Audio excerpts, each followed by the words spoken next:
begins at sea. An elven ranger called Ren and his human companion Nora the wizard had been travelling together for some time, whilst Augie, a human paladin, was journeying alone. They soon met a cheery half-orc bard known as Tam, who was working on the ship. As the group began to make conversation, they heard a sound from below deck, and after some investigation, discovered a tiefling druid stowaway called Val. Suddenly, they were alerted to a commotion above, as a number of passengers and crew began to climb over the sides of the ship straight into the ocean, compelled to jump to their deaths by a hypnotic sea creature called a rusalka. The newly formed group banded together and defeated the creature. Upon reaching the city of Valashi, they began to explore. They met Mimi, an upbeat seamstress, and Tony, a Rakshasa sorcerer who owned an illicit store selling magical items. Illicit because only members of the local Magic Users Guild had permission to perform magic. Later that evening, the group attended a lively festival where Nora encountered a half-elf sorcerer named Gnarly. The evening took a dark turn where the group stumbled across a rotting corpse and were promptly arrested by the authorities. Unable to provide any information, the group was confined to a cell where they met a grumpy prisoner called Axel. Suddenly, the dungeon walls exploded inwards and everyone was broken out by the Thistlewinds, Axel's band of criminal friends. Now on the run, the two groups joined forces on a particular mission to steal a special vase from the mad wizard Giltree. Upon breaking into Giltree's home, they found a large beast called a quaggan guarding the vase. The sluggish creature called itself Fu and talked only in riddles. In frustration, Ren threatened Fu with an arrow, successfully prompting the quaggan to move out of the way, but he immediately felt guilty for threatening such an innocent creature. Taking pity on Fu, the group decided to help it escape the wizard's irresponsible custody. When the mad wizard returned home, the gang defeated him together, and Fu took his revenge by eating him whole. Val the tiefling had a strange turn that caused her to be unusually aggressive towards the group, and made her eyes glow blood red, but it passed as quickly as it came. Our group then followed the Thistlewinds to deliver the vase to a mysterious benefactor. They were led to a spooky underground lair where they met the terrifying Black Widow until she was revealed to be Gnarly, the sorceress in disguise. The Thistlewinds were actually members of the Magic Users Guild, and Axel was Gnarly's twin brother in disguise as well.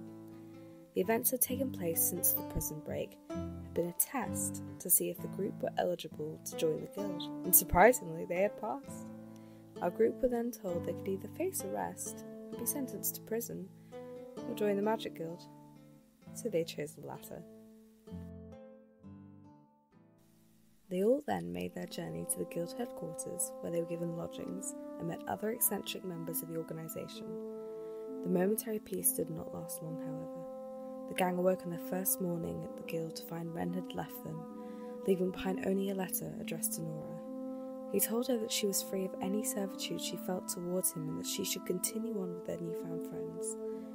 Ren was soon found unconscious in the garden, having succumbed to a dangerous disease known as a blackened dream, which could only be cured with an ether flower from the Feywild.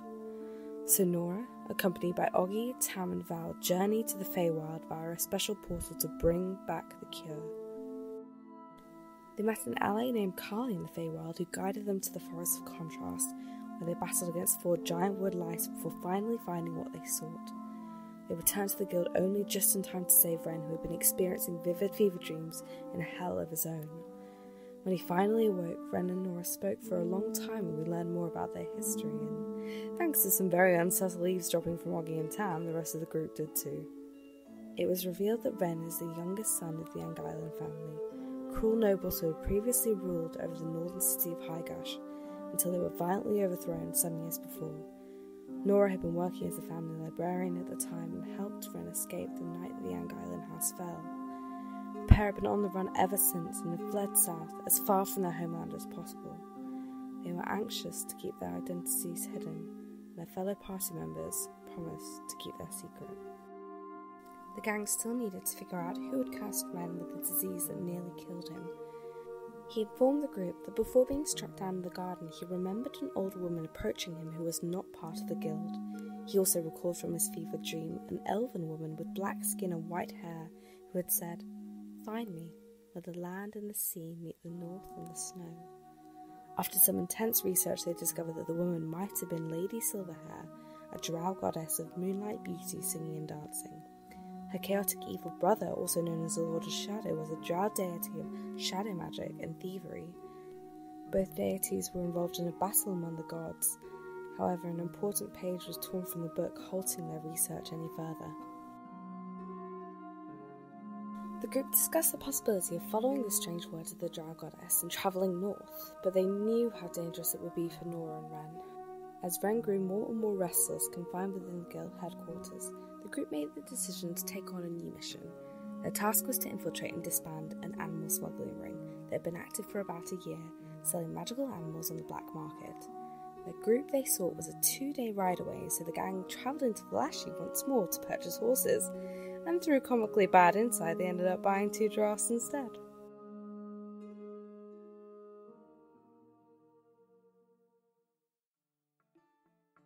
The group then began the pursuit of these smugglers. Ren scouted ahead to find the smugglers' camp, which included cages and cages of magical beasts in the sleeping form of the smugglers. Ren managed to unlock the cage of a great black stag named Moroth. However, the now awake smugglers ambushed the group and a brutal fight ensued that nearly resulted in the deaths of both Tam and Augie. However, Val used her druid magic to change forms into a wolf and ruthlessly attack the enemies, assisted by the black stag. Yet Val did not seem in control of her druid form and also ended up attacking Tam, her blood-red eyes returning again. The gang eventually killed all of the smugglers except for a scout who they took prisoner and one other smuggler who escaped along with the group's 2 giraffes. Ren and Nora returned to the smugglers' camp to free the rest of the magical creatures, but one of these creatures, a harpy, flew back to where the others rested and slit the scout's throat.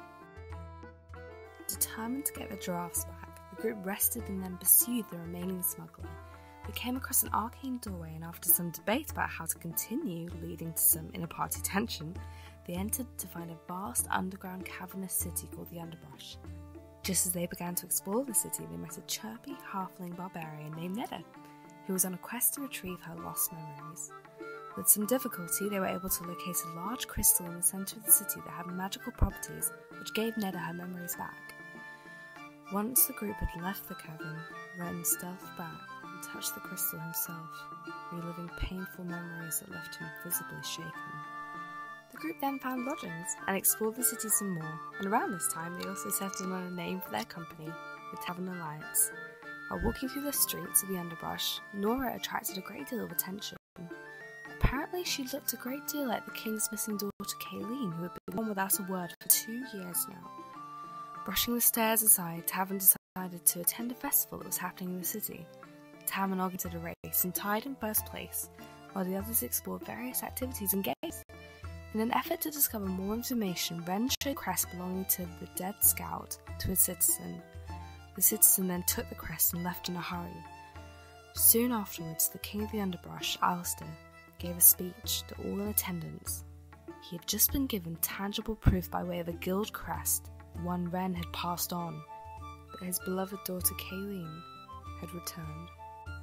Realising the great danger they were in, the group went back to their lodgings to decide what to do next, and after lots of debate and some singing in the rain from Nora, they set out on finding the smugglers' headquarters.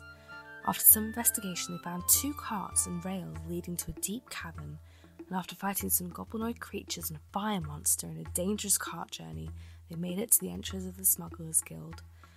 Upon walking into the group headquarters, the group saw rows and rows of animals in cages, and as some eavesdropping, they made themselves known to a group of guildspeople. A woman named Sarah embraced Nora, calling her Kayleen and saying how pleased she was to have her best friend back.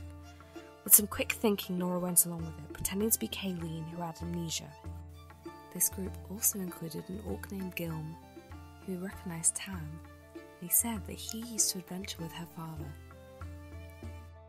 Sarah persuaded the group to follow her to Kayleen's old room, which she hoped would jog her friend's memory. She left to find Kayleen's parents, and the gang knew they needed to figure out a plan and fast.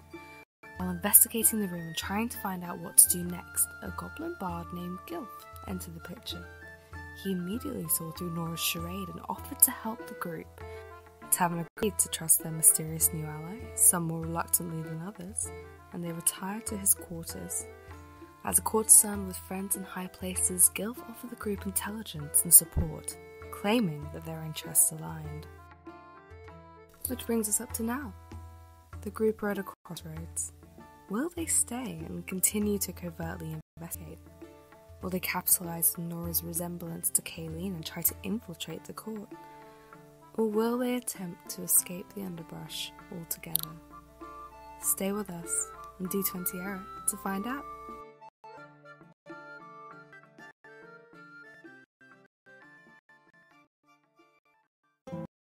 The story of our group begins at sea. An elven ninja called Ren and his human companion Nora the Wizard had been travelling together for some time, whilst Augie, a human paladin, was journeying alone.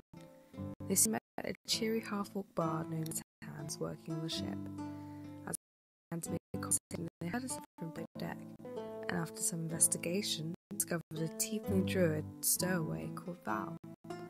Suddenly, they were alerted to a commotion above, as a number of passengers and crew began to climb over the side of the ship straight into the ocean, compelled to jump to their deaths by a hypnotic sea creature called a Rusalka. The newly formed group banded together and defeated the creature. Upon reaching the city of Valashi, they began to explore. They met Mimi, an upbeat seamstress, and Tony, a Rakshasa sorcerer who owned an illicit sword selling magical items. Illicit because only members of the local magic users guild had permission to perform magic. Later that evening, the group attended a lively festival where Nora encountered a half-elf sorcerer named Gnarly. The evening took a dark turn where the group had stuck across a rock corpse and were promptly arrested by the authorities. Unable to provide any information, the group was confined to a cell met a ground prisoner Axel. Suddenly, the dun walls exploded inwards and everyone was put out by the Thistlewind, Axel and of friends. Now on the run, the group joined on a mission to steal fast from the magic tree. Upon breaking into Guild Tree, they found large quiet garden bars. Such a soul and taught only. Frustration, Ren threatened Fu with an arrow, successfully prompting the Quaggan to move out of the way, but he immediately felt guilty for threatening such an innocent creature. Taking pity on Fu, the group decided to help it escape the wizard's irresponsible custody. When the mad wizard returned home, the gang defeated him together, and Fu took his revenge by eating him whole. Val the Tiefling had a strange turn that caused her to be unusually aggressive towards the group, and made her eyes glow blood red. But it passed as quickly as it came. Our group then followed the Thistlewinds to deliver the vase to a mysterious benefactor. They were led to a spooky underground lair where they met the terrifying Black Widow until she was revealed to be Gnarly, the sorceress in disguise. The Thistlewinds were actually members of the Magic Users Guild, and Axel was Gnarly's twin brother in disguise as well. The events had taken place since the prison break, had been a test to see if the group were eligible to join the guild, and surprisingly they had passed. Our group were then told they could either face arrest and be sentenced to prison, or join the Magic Guild, so they chose the latter. They all then made their journey to the guild headquarters, where they were given lodgings and met other eccentric members of the organisation. The momentary peace did not last long, however. The gang awoke on their first morning at the guild to find Ren had left them, leaving behind only a letter addressed to Nora. He told her that she was free of any servitude she felt towards him and that she should continue on with their newfound friends. Ren was soon found unconscious in the garden, having succumbed to a dangerous disease known as a blackened dream, which could only be cured with an ether flower from the Feywild. So Nora, accompanied by Augie, Tam and Val, journeyed to the Feywild via a special portal to bring back the cure. They met an ally named Carly in the Feywild who guided them to the Forest of Contrast, where they battled against 4 giant wood lice before finally finding what they sought. They returned to the guild only just in time to save Ren, who had been experiencing vivid fever dreams in a hell of his own. When he finally awoke, Ren and Nora spoke for a long time and we learned more about their history, and thanks to some very unsubtle eavesdropping from Augie and Tam, the rest of the group did too. It was revealed that Ren is the youngest son of the Angailan family, cruel nobles who had previously ruled over the northern city of Highgash, until they were violently overthrown some years before. Nora had been working as a family librarian at the time and helped Ren escape the night that the Yang Island house fell. The pair had been on the run ever since and had fled south, as far from their homeland as possible. They were anxious to keep their identities hidden, and their fellow party members promised to keep their secret. The gang still needed to figure out who had cursed Ren with the disease that nearly killed him. He informed the group that before being struck down in the garden, he remembered an old woman approaching him who was not part of the guild. He also recalled from his fevered dream an elven woman with black skin and white hair who had said, "Find me where the land and the sea meet the north and the snow." After some intense research, they discovered that the woman might have been Lady Silverhair, a drow goddess of moonlight beauty, singing and dancing. Her chaotic evil brother, also known as the Lord of Shadow, was a drow deity of shadow magic and thievery. Both deities were involved in a battle among the gods. However, an important page was torn from the book, halting their research any further. The group discussed the possibility of following the strange words of the drow goddess and travelling north, but they knew how dangerous it would be for Nora and Ren. As Ren grew more and more restless, confined within the guild headquarters, the group made the decision to take on a new mission. Their task was to infiltrate and disband an animal smuggling ring that had been active for about a year, selling magical animals on the black market. The group they sought was a 2-day ride away, so the gang travelled into Valashi once more to purchase horses, and through comically bad insight, they ended up buying 2 giraffes instead.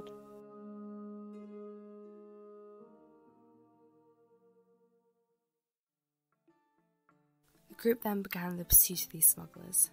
Ren scouted ahead to find the smugglers' camp, which included cages and cages of magical beasts in their sleeping form of the smugglers.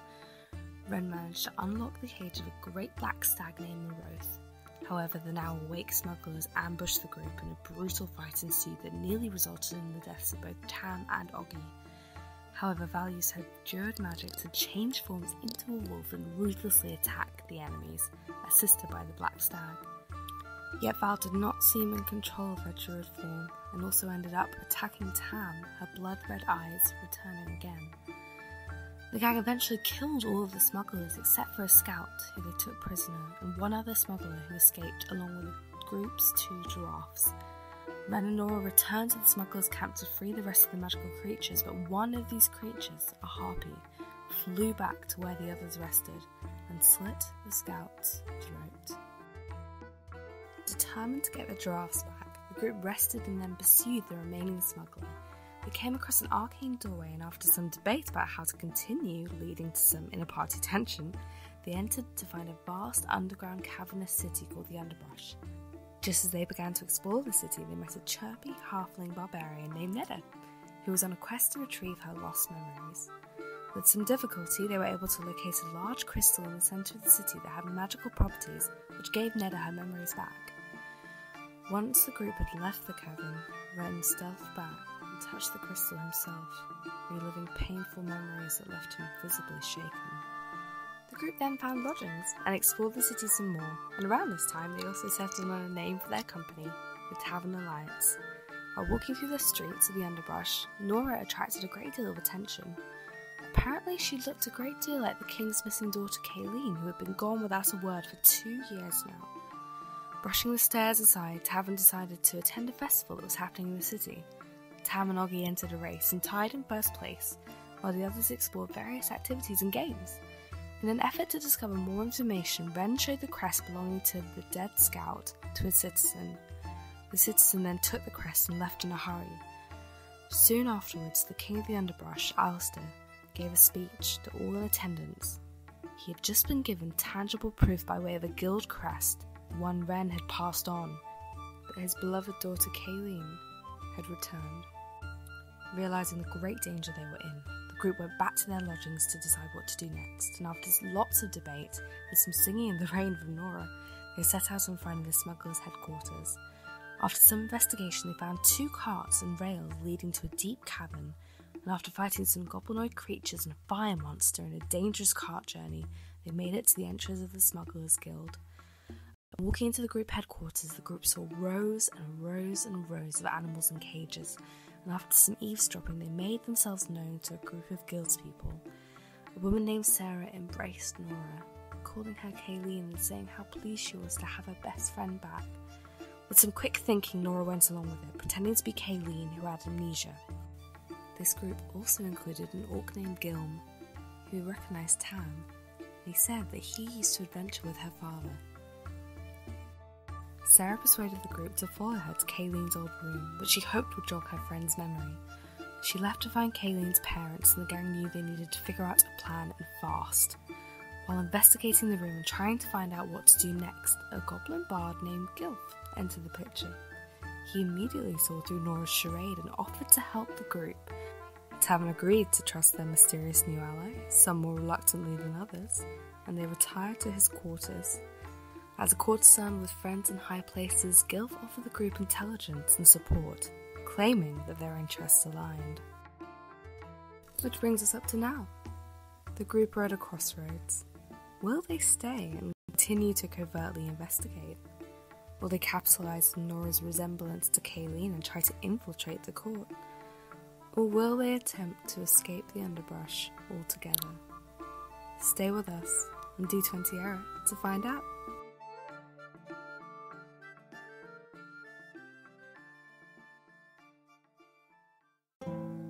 The story of our group begins at sea. An elven ranger called Ren and his human companion Nora the Wizard had been travelling together for some time, whilst Augie, a human paladin, was journeying alone.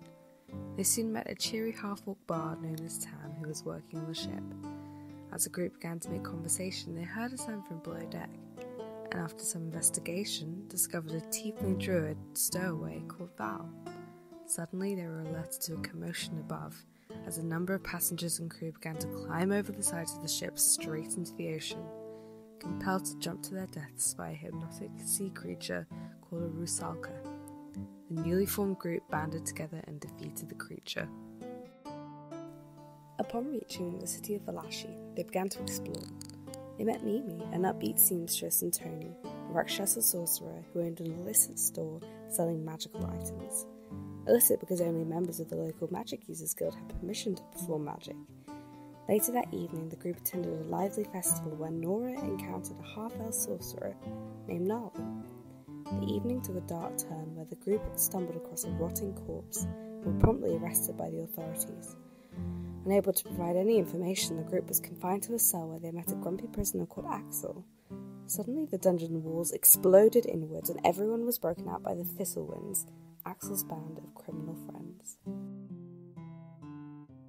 Now on the run, the two groups joined forces on a particular mission to steal a special vase from the mad wizard Giltree. Upon breaking into Giltree's home, they found a large beast called a quaggan guarding the vase. The sluggish creature called itself Fu and talked only in riddles. In frustration, Ren threatened Fu with an arrow, successfully prompting the quaggan to move out of the way, but he immediately felt guilty for threatening such an innocent creature. Taking pity on Fu, the group decided to help it escape the wizard's irresponsible custody. When the mad wizard returned home, the gang defeated him together, and Fu took his revenge by eating him whole. Val the tiefling had a strange turn that caused her to be unusually aggressive towards the group, and made her eyes glow blood red, but it passed as quickly as it came. Our group then followed the Thistlewinds to deliver the vase to a mysterious benefactor. They were led to a spooky underground lair where they met the terrifying Black Widow until she was revealed to be Gnarly, the sorceress in disguise. The Thistlewinds were actually members of the Magic Users Guild, and Axel was Gnarly's twin brother in disguise as well. The events had taken place since the prison break, had been a test to see if the group were eligible to join the guild, and surprisingly they had passed. Our group were then told they could either face arrest and be sentenced to prison, or join the Magic Guild, so they chose the latter. They all then made their journey to the guild headquarters, where they were given lodgings and met other eccentric members of the organisation. The momentary peace did not last long, however. The gang awoke on their first morning at the guild to find Ren had left them, leaving behind only a letter addressed to Nora. He told her that she was free of any servitude she felt towards him and that she should continue on with their newfound friends. Ren was soon found unconscious in the garden, having succumbed to a dangerous disease known as a blackened dream, which could only be cured with an ether flower from the Feywild. So Nora, accompanied by Augie, Tam and Val, journey to the Feywild via a special portal to bring back the cure. They met an ally named Carly in the Feywild who guided them to the Forest of Contrast, where they battled against 4 giant wood lice before finally finding what they sought. They returned to the guild only just in time to save Ren, who had been experiencing vivid fever dreams in a hell of his own. When he finally awoke, Ren and Nora spoke for a long time and we learned more about their history, and thanks to some very unsubtle eavesdropping from Augie and Tam, the rest of the group did too. It was revealed that Ren is the youngest son of the Anguillan family, cruel nobles who had previously ruled over the northern city of Highgash until they were violently overthrown some years before. Nora had been working as a family librarian at the time and helped Ren escape the night that the Anguillan house fell. The pair had been on the run ever since and had fled south, as far from their homeland as possible. They were anxious to keep their identities hidden, and their fellow party members promised to keep their secret. The gang still needed to figure out who had cursed Ren with the disease that nearly killed him. He informed the group that before being struck down in the garden, he remembered an old woman approaching him who was not part of the guild. He also recalled from his fevered dream an elven woman with black skin and white hair who had said, "Find me, where the land and the sea meet the north and the snow." After some intense research, they discovered that the woman might have been Lady Silverhair, a drow goddess of moonlight beauty, singing and dancing. Her chaotic evil brother, also known as the Lord of Shadow, was a drow deity of shadow magic and thievery. Both deities were involved in a battle among the gods. However, an important page was torn from the book, halting their research any further. The group discussed the possibility of following the strange words of the drow goddess and travelling north, but they knew how dangerous it would be for Nora and Ren. As Ren grew more and more restless, confined within the guild headquarters, the group made the decision to take on a new mission. Their task was to infiltrate and disband an animal smuggling ring that had been active for about a year, selling magical animals on the black market. The group they sought was a 2-day ride away, so the gang travelled into Valashi once more to purchase horses, and through comically bad insight they ended up buying 2 giraffes instead.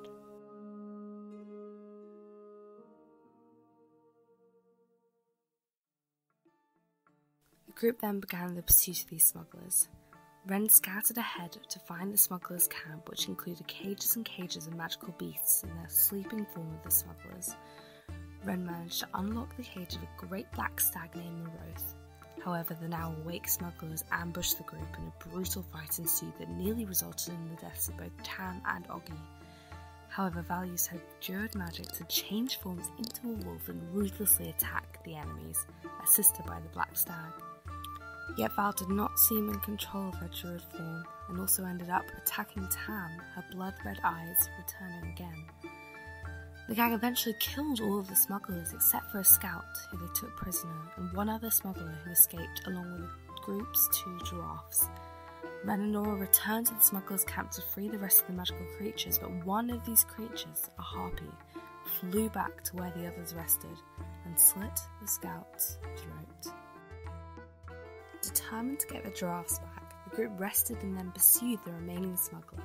They came across an arcane doorway and after some debate about how to continue, leading to some inner-party tension, they entered to find a vast underground cavernous city called the Underbrush. Just as they began to explore the city, they met a chirpy halfling barbarian named Neda, who was on a quest to retrieve her lost memories. With some difficulty, they were able to locate a large crystal in the centre of the city that had magical properties which gave Neda her memories back. Once the group had left the cavern, Ren stealthed back and touched the crystal himself, reliving painful memories that left him visibly shaken. The group then found lodgings and explored the city some more, and around this time they also settled on a name for their company, the TAVRN Alliance. While walking through the streets of the underbrush, Nora attracted a great deal of attention. Apparently she looked a great deal like the king's missing daughter Kayleen, who had been gone without a word for 2 years now. Brushing the stares aside, TAVRN decided to attend a festival that was happening in the city. Tam and Augie entered a race and tied in first place, while the others explored various activities and games. In an effort to discover more information, Ren showed the crest belonging to the dead scout to a citizen. The citizen then took the crest and left in a hurry. Soon afterwards, the king of the underbrush, Alistair, gave a speech to all in attendance. He had just been given tangible proof by way of a guild crest, the one Ren had passed on. his beloved daughter Kate. And we're on. Hello, and welcome to D20 Error, where we roll dice before one of our internet goes out. My name is Kate. I'm the DM. My name is Alice. I play Tam, the half-orc bard. Jess is in here today, but normally she plays Nora, the human wizard. Did it? And I'm Jules, and I play Ren, the elven ranger. I'm Mad, and I play Val, the tiefling druid. I'm Miller, and I play Augie, the human paladin. I was going to make a joke, but I'm not going to. Welcome. We're very excited to be back with our full crew this time. Well, except for, I'm sorry, I should say, except for Jess. So, back with the TAVRN, group of TAVRN, not just a single player. This is session 36, I think it is. What? So, 37? one more? 37. Okay, my notes are off. I'm missing a session, and I don't know how that happened. Well, It was my fault. I accidentally, it was an issue with numbering. Micky caught it, so I had to go back and fix the numbering issue. But we are in session 37. Officially? Officially, yes. Okay. It's fine. I label them all by date, so I just count them. Okay. Me So too. session 37. So if you are not caught up, this will have clearly spoilers for the previous session. So just a note. And this session is probably happening simultaneously to the session that we just played on Thursday, which was Augie's Lost Days. So that was just Miller and I. Miller, how'd you feel about that?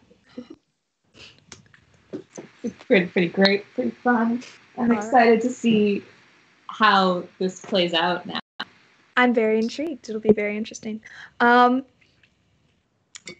yeah, just a note. It's gonna be a little spicy today. So we have a quick announcement, which is our continuing series of D&D self-care tips based on classes. And this session's is Monk. So something that I actually really like to do because I'm very granola is I really enjoy meditation and mindfulness. I call it mindfulness, which is just kind of taking that moment, that second to breathe and kind of center yourself. I don't know if it's a pretentious actory thing, but I was in a class and they did this whole thing where they're like, breathe through your feet, breathe through everything, just kind of being able to be grounded and stuff. People laugh, but that works. I'm totally serious. And really making sure to kind of physically breathe through each of your body parts and just kind of like grounding yourself. I think that's really helpful. Another tip we have is yoga. There are a lot of free apps for both mindfulness and yoga. I know Down Dog is one that I think is doing like a free trial right now. Headspace is something that I use every single night before I go to bed if you're having a restless night and you can't sleep. Those are really good ways to be able to take a breath, relax, and center yourself. Yeah, go for it. Also on YouTube, there's a wonderful channel called Yoga with Adrian or Adrian Yoga. One of the two. Yeah. She is lovely. She is wholesome. I recommend her 30-day yoga challenge. You don't actually have to do 30 days straight of yoga. That's not the point. The point is to like get into the practice and, do something for yourself. So highly recommend that channel if you're looking to get into yoga. It's a good way to like ramp up into it. Nice. I love these because sometimes I get little things too. That's so exciting. I did not know about that. Cool. Okay. Do we have anything else before we get started? The art that Micky did of our boy Augie is so good. So good. So thanks again to Micky for making us all cry via your art. Yeah. So good. And oh yeah, just a note that we like to use your guys' art for our thumbnails. So if you draw stuff, you can tag us on Twitter or Instagram or Tumblr or Discord, and we will see it, and we might choose it and use it as a thumbnail, which is pretty great. Alice, I like your lipstick. It looks really nice. I'm sorry I didn't do that earlier. Everything's red. I've got a red Yeah. jumper, red dress. It looks good. Thank you. Everyone looks so, I don't know, dashing today. It's so exciting. Maybe on theme. Maybe not. Who knows? I have no idea what you guys are going to do. So, with that being said, anything else before we get started? Okay. So, last our group left off, they were traveling through, oh my gosh. I forget every single time where you guys are. You're in Clea. I know that. I leave it to me to get the creation of my own confused with other things. So you guys are traveling through Clea on your way to Owen's house, a historian who can get you more information after being told by Oliver, a peculiar artificer person. You passing through across the river of Dofana towards the town of Bombwich, a ghost town where you talked to your member of the party at the current moment, Val, who appears to have had a bit of mischaracterization, I guess you could say, and in fact it has come to the party's attention is currently possessed by a creature simply known as the Beast. Or refers to it as the Beast. Yeah, because you said, yeah. So after accepting it for now, with the promise of being able to find a solution later, you all trekked out, being careful to avoid the main passageways, and found yourself in the Fields of Ruination, a very strange-looking field with dusty, ashen soil, completely devoid of life, and strange grass that resembled that of flame when blown through. About halfway through, you were very quickly ambushed by and quickly overpowered by a small group of hellish people who very quickly attacked Augie, and the Chain Devil and imps, all dragging it towards this large platform that descended very quickly after killing him into the ground below, and you all are left kind of staring at this piece that has descended into the ground. A large, I'd say about 10 feet in diameter hole of just fire and almost like magma on either side, just descending down into a blackened abyss. And that's where we left off. So, as you all are standing in this field, kind of dumbstruck, not even knowing what happened, not even 15 seconds passed since seeing your companion just descend into the ground, standing there dumbfounded. Ren is gonna fucking run over to the hole and like look down. Okay. Make a perception check. Okay. Am I still on the ground? We can say you've gotten up at this point. Okay, yeah. Just making sure, double checking. What you got? 25. Oh, all right. What you see, it's kind of, you almost have to blink for a way. That's really good DC. Okay. So you blink through, and on either side, you immediately feel the heat and the immense heat of kind of the smoke that's rising up from the side. It is what appears to be like a large, new equipment, a large circle of magma on all sides in a perfectly circular pattern that is just descending down and down and down further to a blackened thing.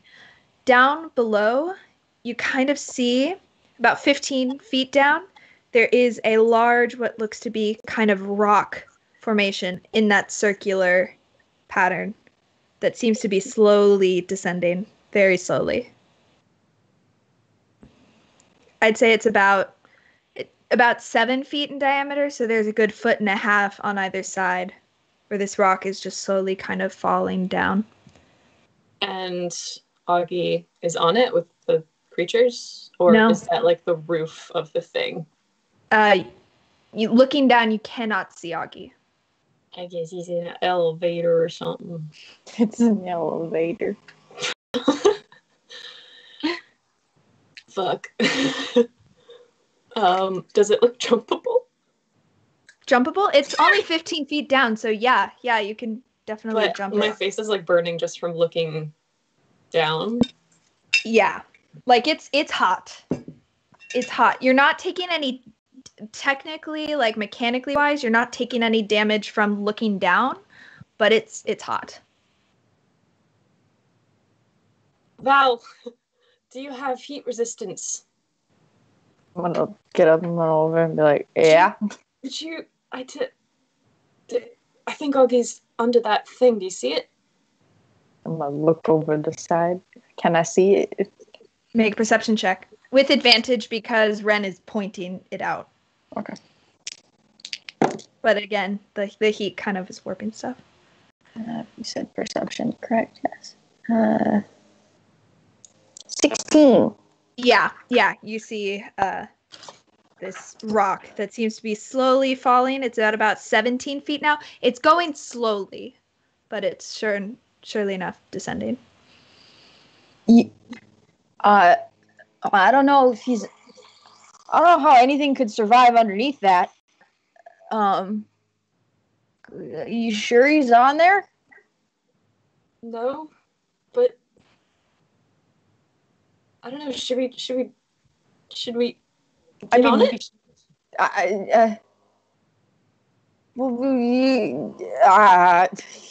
Alice, fuck.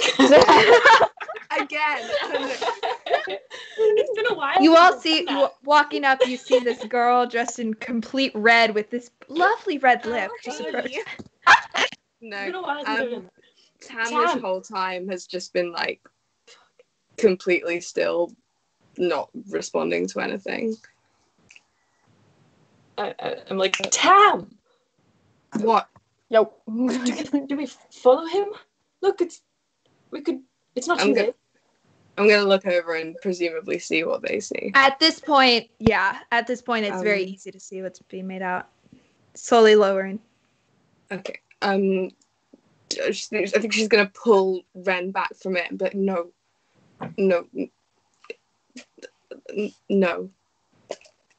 Because do you wanna actually jump down there? But Augie's down there. Yeah, but I don't know. It's like 15. It's like 20 feet now. Yep, at this point, it's just reached 20 feet. I mean, it might I don't hurt. know It might hurt. how we almost died. Augie died. I just. We just You just want to go down there and die as well? We can't just leave him. I know. What? I don't know. Beast, you're from hell. What do you know about this shit? What do I know about this shit? I'll save you the roll, no. Cool. No.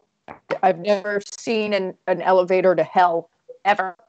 So, and even if I could survive going down there, which I probably could considering I'm resistant to fire, you guys can't, and it's not worth the risk of you guys jumping down there and trying to die.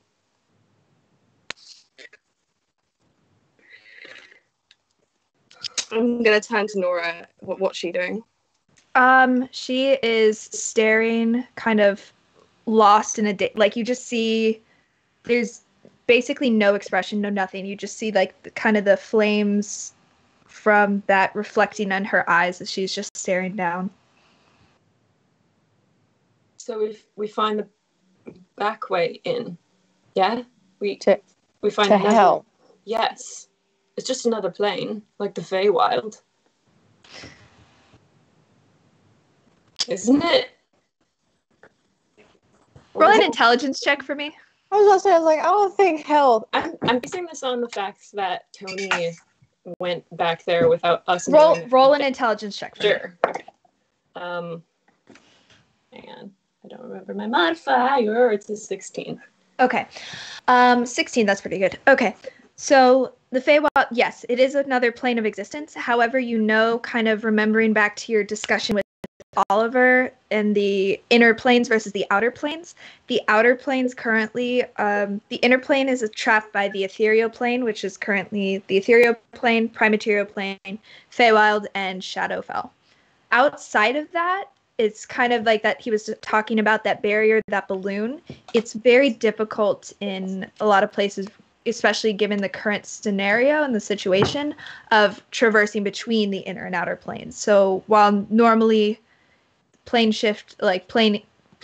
jumping wouldn't be as difficult, it's still difficult, but this time it's increasingly difficult unless you find those special kind of pockets, as it were. Okay. You know, we leveled up. Yes. Is that immediate effect, or do we need a long rest? No, I'll say it's immediate. Okay. Yeah, why not? Yeah. Cheers. Okay. Fuck. That means, by the way, that your hit points also went up as a result of that leveling up. That's Nice. pretty immediate. All right. Hoping beyond hope that he's. Oh no, she knows that he's unconscious. Fuck. Oh god, I think she's gonna try and cast sending on the chain devil. Okay.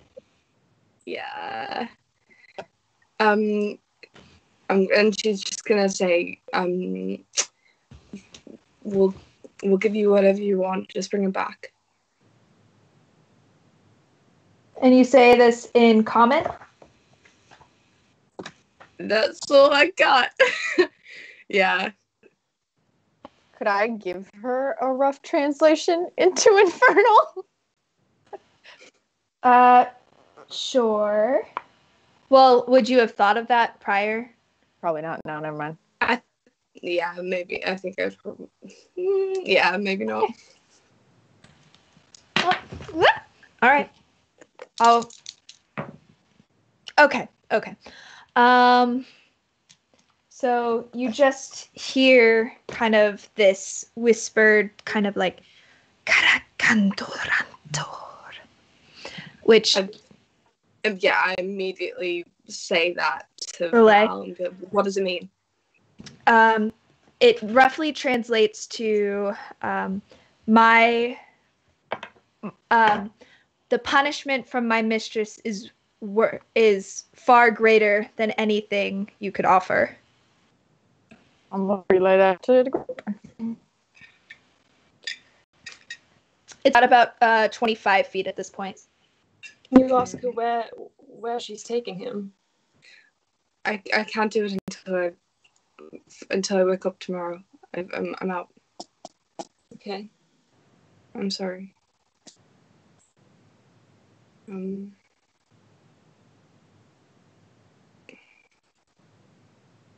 mean, if they're taking him to somewhere, then maybe they're gonna keep him alive.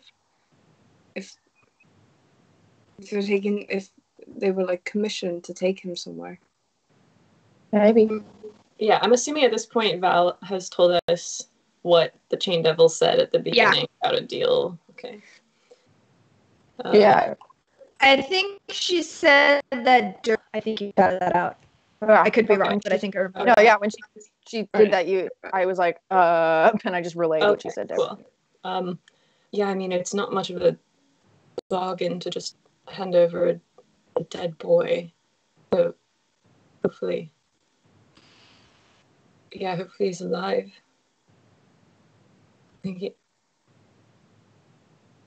I mean, I can't do it. Oh fuck, sorry. I was gonna say I can't message him if he's on a different plane of existence, but I can actually. like I said, I can wake up tomorrow and I can try and talk to him if he's a captive, and we can see what he knows. Yeah. Well, so this Owen person that we were trying to get to, maybe he'll know something about 30 feet. Maybe he'll know something about how we can get to hell. Yeah. Or maybe there's. But why would they want him? I don't know. Like, if any, and I should probably turn to Val and be like, do you know anything about this? Have you got something to do with it? Do I know anything about No, you do this? not. Cool. Nope, I have no idea. I've literally never dealt with this. Great. If we can figure out even just who a chain devil's mistress might be, then we might be able to figure out where they're taking him. A mistress who commands chain devils and imps, who enacts deals. You guys see, by the way, as Nora summons Oscar and sends him down to sit on the elevator. Yeah, elevator. That works.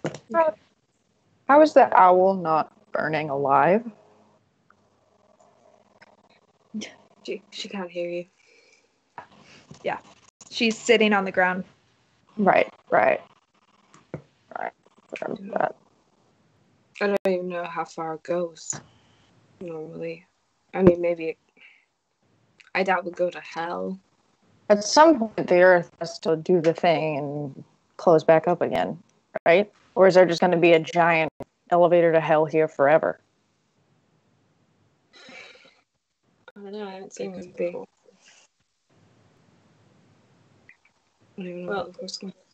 I think it's too late to follow him down. I guess It's at 35 feet now. we wait and see what Oscar sees, and then we carry on and try to find a back way. Pull some Orpheus shit. Yeah. How far away from Ollie? Not Ollie. Whatever his name is. Owen? Owen.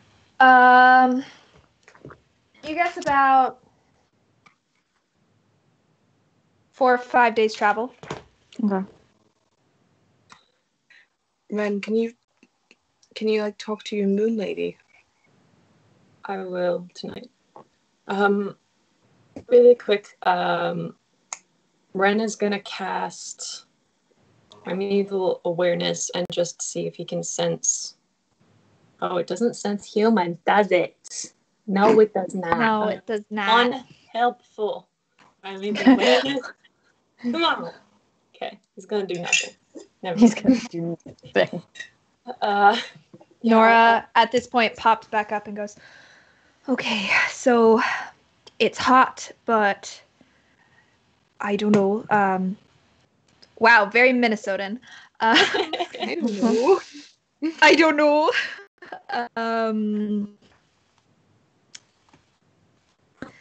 It's hot. Oscar's still alive, so that's something.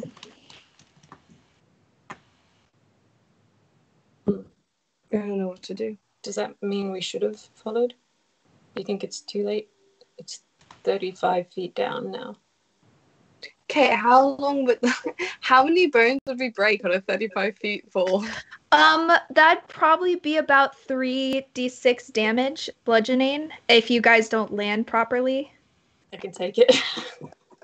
So superhero landing take is it what as well. like me I need So to do. basically, so for some reason, if you had to check for dexterity or some sort of athletics check, you get the feeling that maybe you would be able to take less damage, but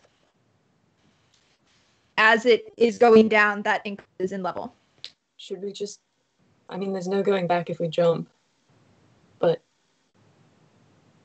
Yeah, I mean, Oscar didn't die. How hurt are you people? Are any of you hurt? I'm not hurt at all. I'm like at half health. I down, can handle it. I'm down like 2 points of 2 points, so like I'm still kicking. You're down. Where it says, I'm fine, but I'm No, squishy. no, like Okay, I thought you said down to 2, and I was like, what? no, like minus 2 points from my normal, so like I'm pretty okay. Should we quickly heal Tam and just jump? I mean, there's no going back if we do that. I don't know what the fuck we do. Yeah, I think Tam would just like tap herself with a healing word, or just whisper to tap herself. I know, whisper something. Punches herself in the face and just Heal like a super small amount. Yeah, not very much at all. But yeah, and then I'll just say, let's go. All right, Ren's going first. He's jumping in. I don't know. Okay. Okay. Okay, who's jumping? the fucking cart. Y'all are just gonna ignore the. Is that right? Shit, Maroth. As just Yeah, like, Maroth, if you're going, Maroth is going to follow. All right, I'm As going. Ren- But you So- also know, by the way, that Maroth is a demon stag. Yeah, Oh yeah, that's right. so he's probably going to be fine in hell. Probably. Listen, I'm not trying to get my judgment day this soon in Do my I- lifespan. Do I make an acrobatics check? Or... Yeah. God, So go gross. ahead and make an acrobatics check. Okay. Val, while you're debating this, Nora's gonna say, like, you took my friend, and gonna push you in too as she jumps. Can she? You're surprised. You were doing this. It's my thing. I rolled a pretty high. But I was sitting there like doing this. Yeah, I rolled really high for her. I rolled As the DM, I'm trying really hard not to split the party, Maddie. I understand that. I'm just saying. It's very unbelievable that the tiny lady could push the big tiefling girl down the. All right. Make a strength check at disadvantage. Then. All right. I got a 15. Okay, that's fine. I got an unnatural 20. Okay, you're good. John, I'm not even gonna. Yeah, I got a 3, so it's fine. Yeah, she got a natural 19. So Oh, never mind. that's why I made it that commanding. Okay. So now roll a dex save at disadvantage. Oh yeah, this would technically be a save. Oh, that's better. There you go. Yeah. And I'm a 22, 17. Wait, hold on. I have All right, 15. She's good too. Yeah. But it's at disadvantage because you were pushed. So we'll make it just a standard roll. I was just looking at my D&D Beyond. I had a new thing pop up, and I was like, "What does that mean?"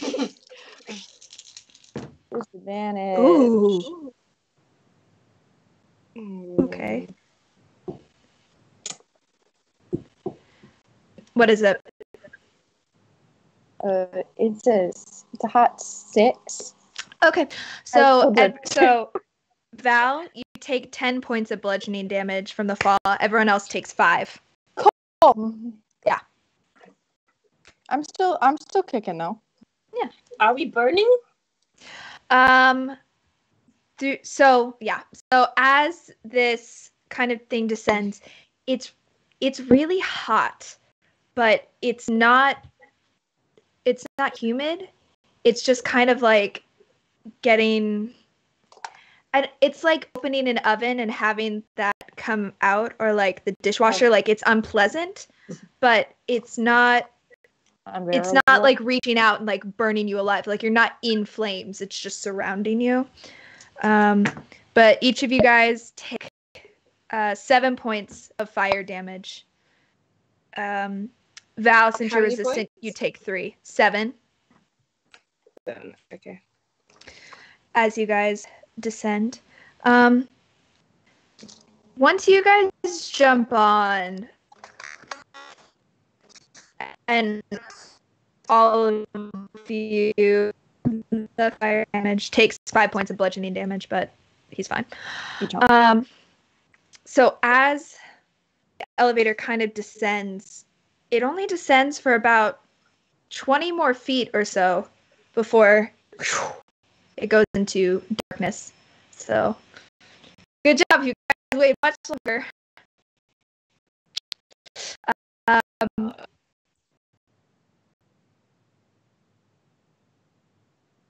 As previously it was the flames and stuff, now it's just complete darkness.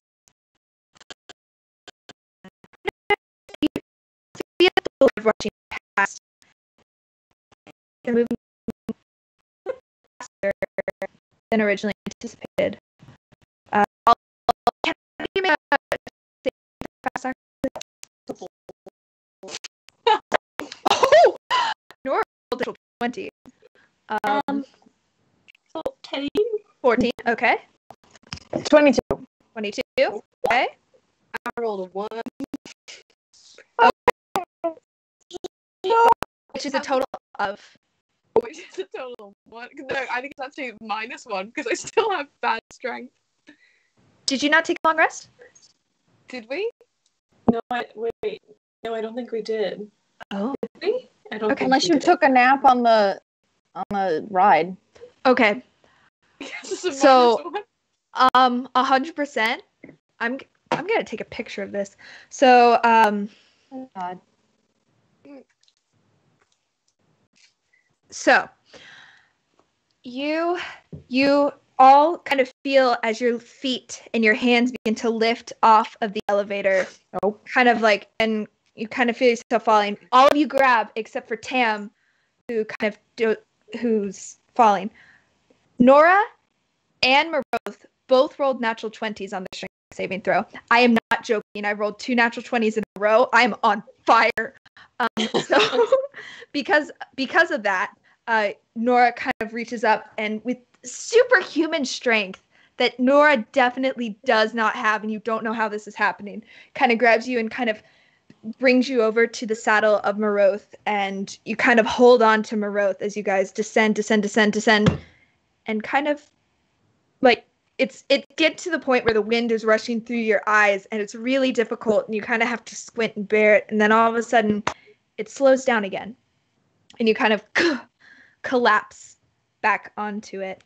And looking around, you see what appears to be a field of fire. Just like it almost looks like you're on the inside of a volcano. But it's also difficult because it's just there's ash and soot everywhere in the air. You watch as slowly this kind of begins to descend. And below you, you see what appears to be a very large city that is just looming kind of above. It looks as though it's hanging above the rest of this fire-covered town or plain, if you so will. Everything appears it's like on the inside of a volcano, so it there's like this weird introduction of magma and darkened rocky terrain in various locations and just kind of sticking up in what appears to be just a city, which is floating above. And you all slowly descend until the elevator seems to almost melt into the ground of the city, and you are now at street level on a large road of cobblestone with dust that never appears to have been fully settled kind of rising, kind of cough a little bit. It's getting a little bit into your lungs and into your eyes as you kind of blink. Again, not humid, but just very hot in general. Instantly, you guys are sweating. And just kind of looking around, you realize you are on a different plane of existence. So around you there are buildings that many appear to be in ruin themselves, kind of a lot of burnt down, some crumbled and kind of decaying, falling in. There's a few that seem to be standing upright, but looking around, it looks as though you're in a ruinous city. I have a Is your question. ruination. PB&J is not with us. No. So he's just sitting on the cart Yep. with our horses. Yep. Mama will come and take care of him for a while. He's in a field that no one's supposed to go in. Problems for later. I may It's almost as be- though the dog has plot armor and Will be not be fine. armed. You can feel it. I know, but I wanted to make the rest of the party aware that they jumped into a hole and left a dog on a field that no one can go in. I didn't get a choice in the matter. I was pushed. Can I look around and see if there's anyone near us? Like, is there any people? Yeah, make a perception check. Okay. Ren would be doing the same. Go for it. Would the beast know where he is? Can I roll like a history check? Yeah, roll a history check. I got a 16. 16? 9. Okay. 16. 9. Tam, looking around, you don't really see anything. Jules, you see kind of far off in the distance, you see just a vague small figure just seem to kind of like, you see kind of like as a figure quickly darts across one of the alleys about 50 feet out. Doesn't appear to have noticed your presence in any way. What'd you get for history check? All out of it. Okay. You don't know where this is. It's hot. It doesn't necessarily look familiar, but it rings stories of an old kind of forgotten city on the continent of Nathadis, which is a continent away from Elzheim. It's on the other side of the ocean. But it just something about it kind of rings a bell about a folk legend about that, but you have no idea in terms of like what any specifics beyond that. Just like a vague story. Okay. Did we go through the earth? We took a tunnel through the earth and popped out on the other side. Does this look familiar? Moroth is kind of looking around and Not so much. kind of you get the sense that not particularly. Not necessarily this Well, So we jumped in a hole. Now we're here. Well, now what? is the sky made of fire? Looking up, the sky is actually black. There's no stars, no nothing. It is just black. And even past that, it's really difficult to see because it is just covered in smoke, kind of. Like there's no discernible details that you can tell. It doesn't appear to be like fire from below, fire from above. Like it's not stalactites of like fire. Ren's gonna do the thing now that he was gonna do earlier and cast freaking the primeval awareness just to see what is around them. Okay. It's fae, fiends, undead. Dragons, elementals, celestials, aberrations. Okay. You get a whole lot of fiends. And that's about it. Okay. So That's just creatures, right? That's not like items. Yeah. Creatures. Cool. And that's within 1 mile. Right. I need to check something because you may sense undead, but I need to check. I don't think no. No, yeah, just fiends. Okay. Cool. Love that. Right. So no one has a spell find dead paladin, do they? Not specifically. No. All right. Right. We need to think of a plan then. We really do. Maybe we should try to ask where we are, which is maybe perhaps a thing that not Val should do. By which I mean, I point at not Val. I'm not saying like Val shouldn't. I'm saying not Val should. No. Because you might fit in better than we do down here.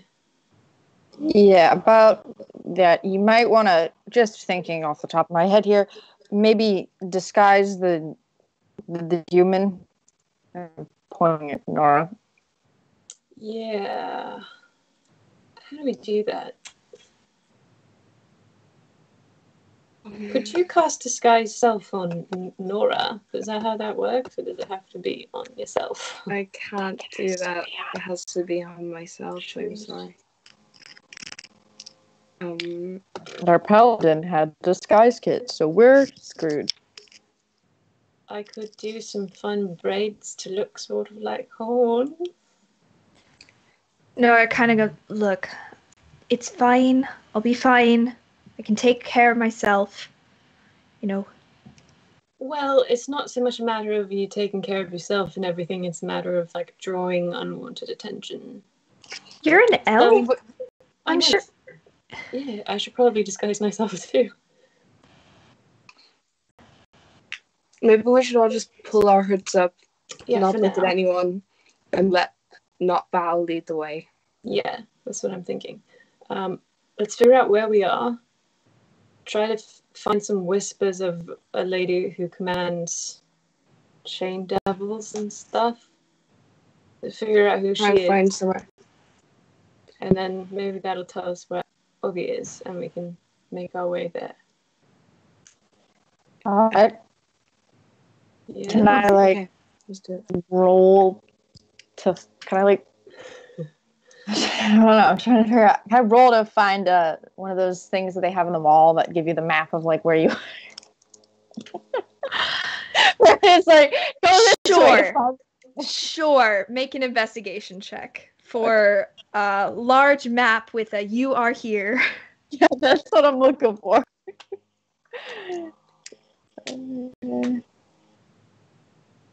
14.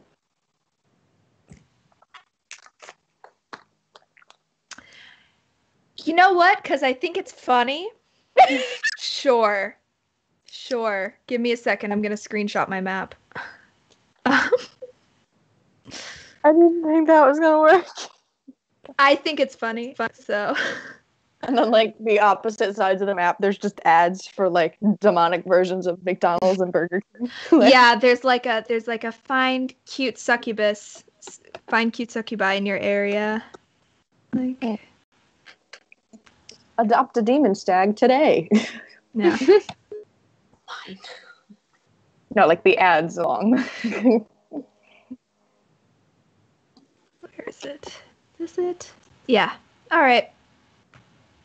Sure.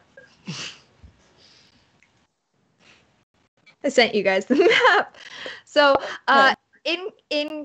yeah. Why not? You go to this big, large, empty kind of square, and you see what appears to be the remnants of marketplace carts and things of that nature. And there is a very large neon sign that has a little welcome to El Turo. And there's a little sign. And because, yeah, you see it. You see, I'll describe what's happening because we're streaming. Basically, this is a large floating city that seems to almost have been ripped in half, with the exception of two bridges kind of at the northern side of this divide. There's the Torm's Reach and the Torm's Blade. There, on the western side, you see that there's the High Hall and the Grand Cemetery, and it's very much ruinous. This is a Hellfire version of it, and you get the feeling that this map has kind of been infused with demonic energy to keep it up to date instead of what it used to formerly be.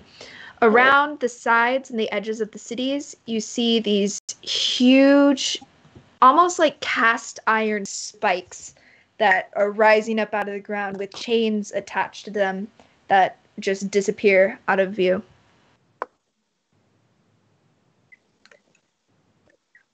Okay. Have we ever heard of this city before? Make a history check. Oh. That's 15. Okay. So Tam, you recall this you're not sure of this place, you aren't quite sure, and then you see El Turel, and that hits you, that you remember very well, a folk legend that you heard during your times of studying as a bard and kind of studying from just folk history, that El Turel is kind of like a city of legend from Nathalis, and it's this legend about a mysterious city that was very devout until some rulers came and brought it to ruin and a place of sin, so much so that it one night just sunk into the ground and disappeared, never to be seen or heard from again. Kind of punish you. The folklore is that it was from a god who was tired of the debauchery happening and decided to punish the whole city, but was never seen from or heard from again. Oh, that. Okay, I'll pass that on to the gang. Cool.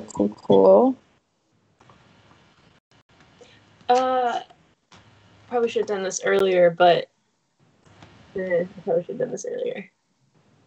But I probably should have. What I should have done, you can tell me if it's still possible, is look for like tracks of a chained devil and all this shit, like having come out of the elevator where we came out, to see if like Make an investigation check.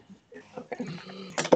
Just to see if they got off at the same floor. Or survival technically, because See if they got off at the same floor of hell, you know. No. Well, let's talk. See if you can see chains going across the ground.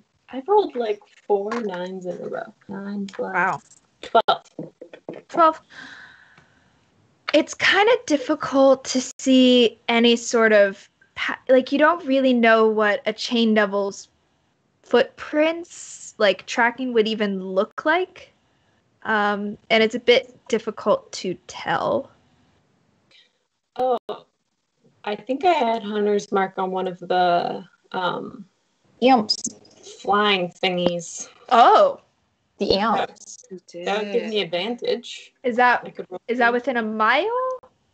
Let me see what the actual spell says. It Well, says you have advantage on any perception or survival check you make. It just lasts for an hour.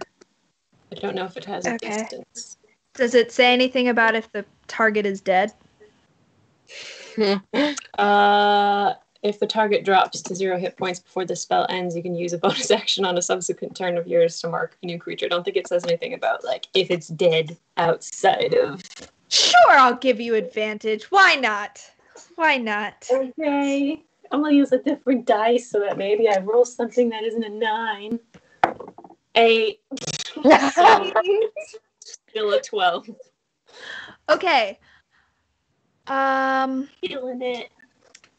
Feeling around, you get the vibe that this imp is not here. That's all you get. is just, you get the sense that they're not here.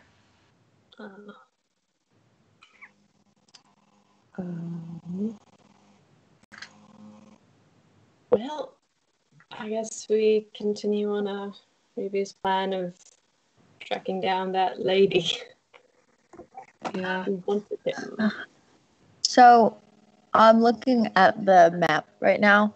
There's that, like, where it says characters pop in, that big circle with the stuff in the center. Could we go towards that? That is where you are. That is where you found this map in the first place. Ah, got it. Yeah. The character, the thing that with the X, which is like, you are here. That is where you guys were dropped off. And then this circle is... So that's the circle is the you are here.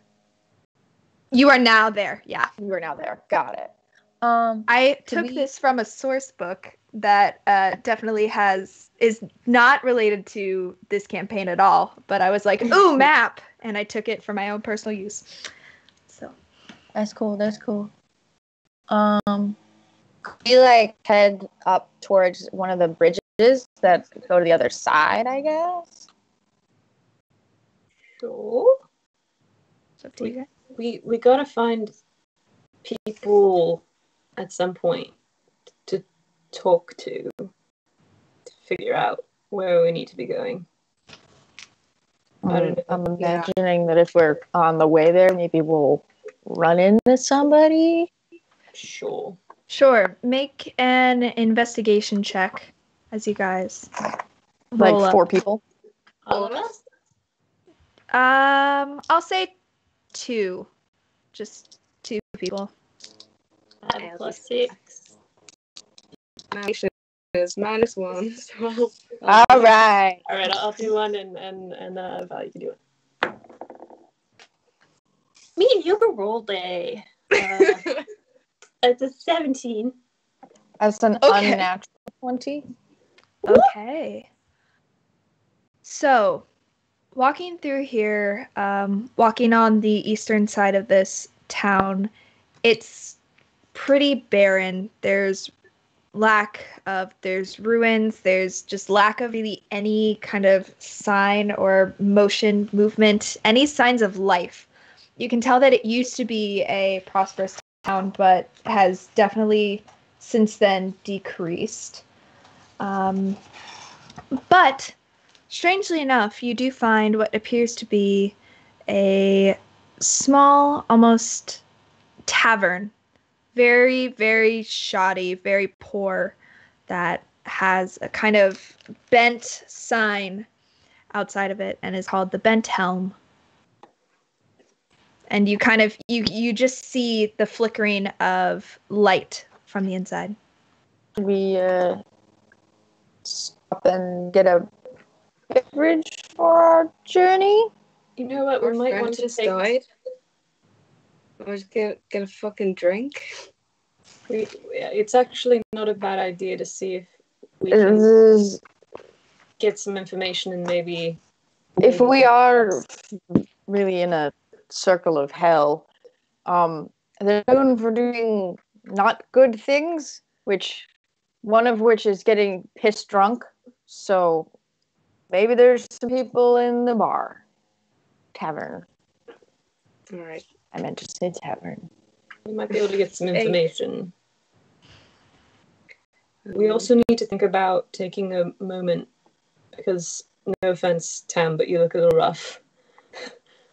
We might want to, see to the several broken bones.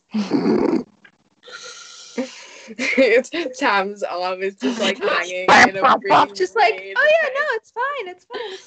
I'm good. His butt flesh. No, it's fine. This bone is supposed to go that way. Pick You're supposed this to way. see the bone.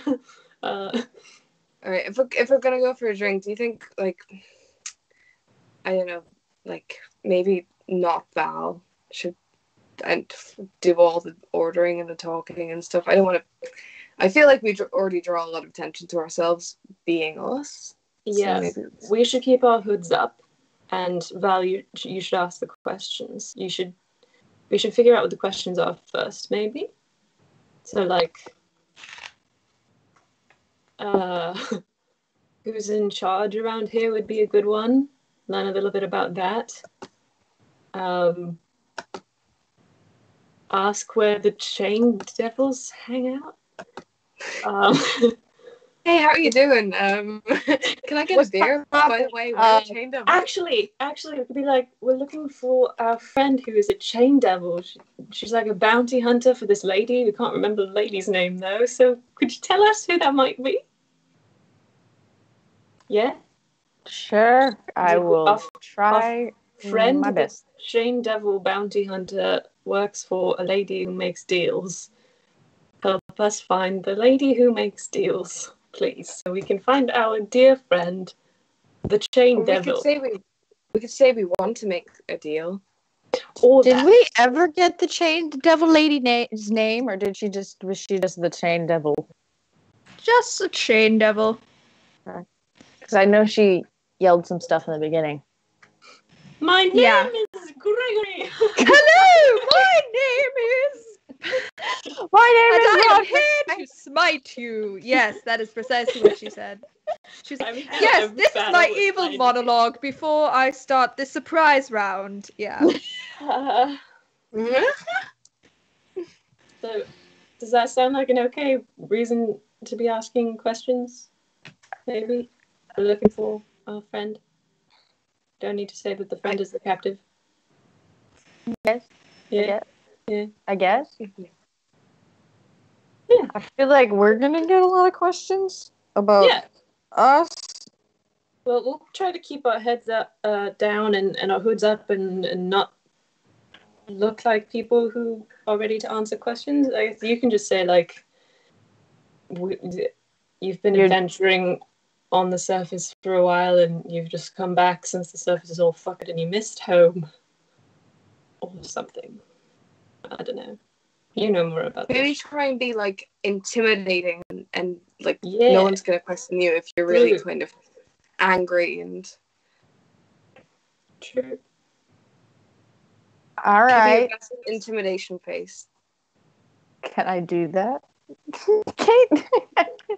Can you intimidate things? No. Like, should I roll for intimidation to show my intimidating face to Alice? How that will work? Make a performance check. Cool. Okay.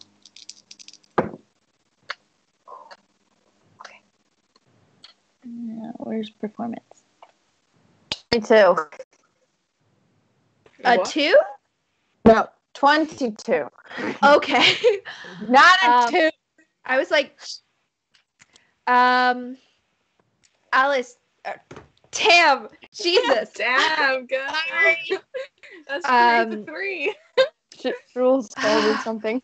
I'm sad. Tam, you look and you see Val, but for the first time since you've kind of realized that the beast is there, you see absolutely no ounce of Val. You see nothing in there as the beast doesn't even stop, doesn't even try, just completely drops the facade, and you just see the darkness and just the kind of just the complete void of any sort of remorse or sympathy in his eyes, and it's shocking. It's terrifying and a bit. It's thoroughly intimidating. Good job. Okay. Tam gets a bit scared and then just really sad and then just says, "Yeah, that's great. That'll do." You think it'll work? Okay. That'll work. Good. Shall we go into the tavern? Yes. Right. Go into the tavern. We're going inside.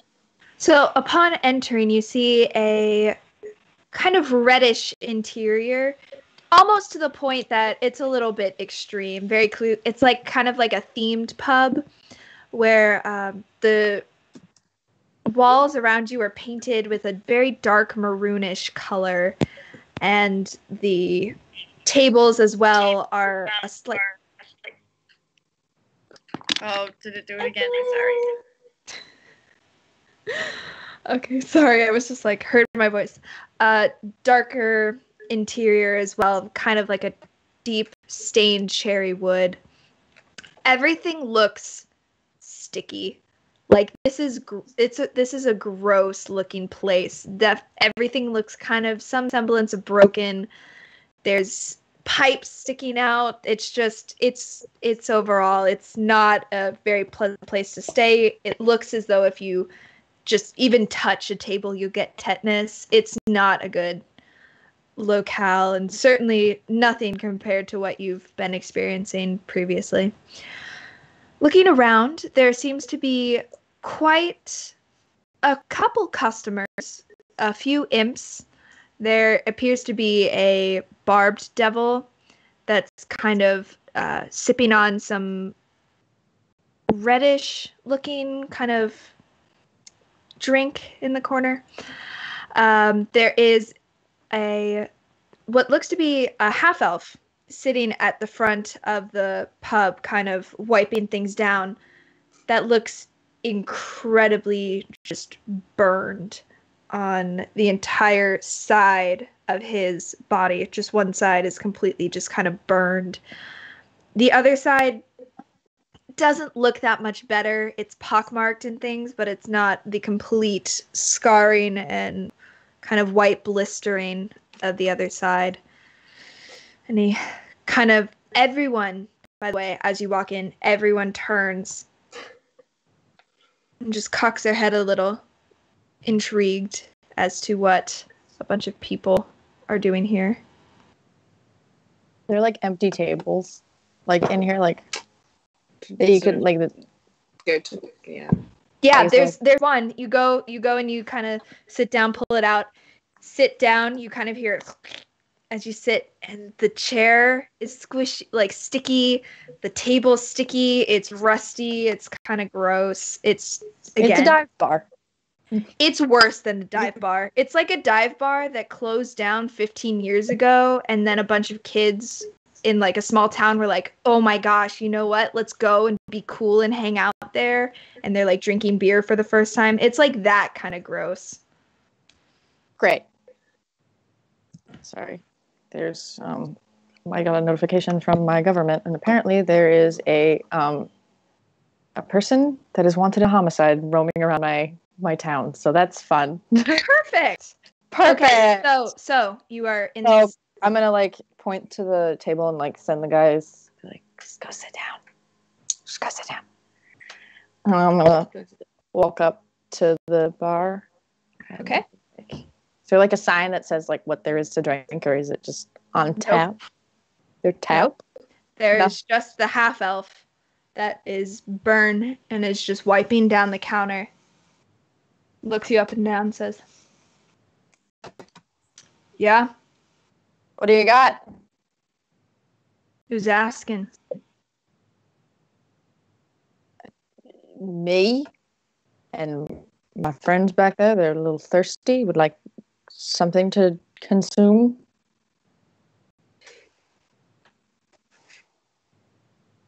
You got coin? Yeah.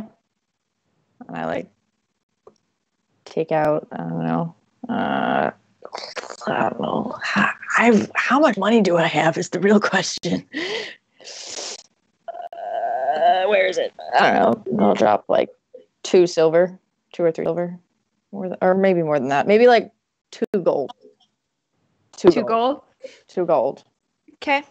He kind of watches as you open your pouch and just take out 2 gold. Kind of.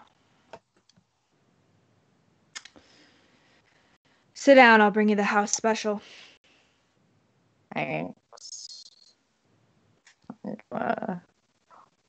Mosey my way back over to the rest of the group. Kind of takes the 2 gold and just slides it into his apron, then turns around, starting to get things.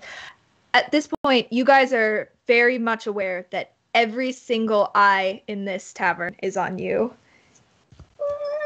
All right. Can I like turn around like as I'm walking back to the group and like turn around and look at all the people and be like, yeah, fucking problem? You just the Barb Devil in the corner just kind of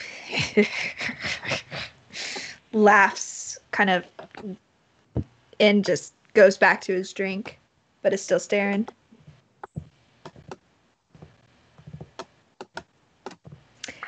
After a couple, I'd say about a minute or so, awkwardly waiting, you see as the half-elf comes over and brings you each of your drinks. And it appears to be kind of like a darkened sludge, almost Icarus in a sense, and just not the myth, the like Icar. Wouldn't be. How'd you fit in there? It's kind of like, yeah, it's dark and sludgy, and it's oddly warm. It's not cool at all. It's warm. And he goes, Yum. Fallen Angel, here you go. Thank you. Do any of you drink it? Yeah. Okay. Instantly, it almost like turns to ash in your mouth. And it weirdly, it tingles on your tongue, and you kind of swallow it, but it leaves this residue of kind of like this, like this gross thing, but it just tastes awful, and it kind of hurts as it's going down. You're like, ugh. Little bit of a wake up to the sinus. There's a bit of spiciness, actually. Just like a little tint. A little whisper of spice. And the half elf is standing there, doesn't move, and says, "So, you here to make a deal? You're obviously new around here." We're looking for a friend of ours. Ain't got a lot of those down here. Yeah. You tell me about it. I'm a level with you. She owes me and my friends here a little bit of money, and trying to get it back. She's a chain devil. She says she works for this lady she calls the mistress. I have no idea who she is. You got any idea? That'd be wonderful. I'd just like my money back. It's kind of, if you felt the eyes on you before, when you say the words "the mistress," absolutely, you hear kind of like the clanging of kind of cups as they're rapidly set down, and everyone looks at you, goes, "So let me get this straight. You have business with a person who works directly under the mistress?" Look, I don't know what you guys got yourselves wrapped up in, but you're not getting your money back. That's all I'm going to say. Well, I got a new vacation home that I wanted so very, very dearly. I don't know. I haven't heard much about this mistress. Maybe it's just because I'm new in town. You would. He kind of takes one of the other chairs, flips it around so the back kind of is facing you guys, and sits Cool down. teacher Kind of stance. Yeah. He goes,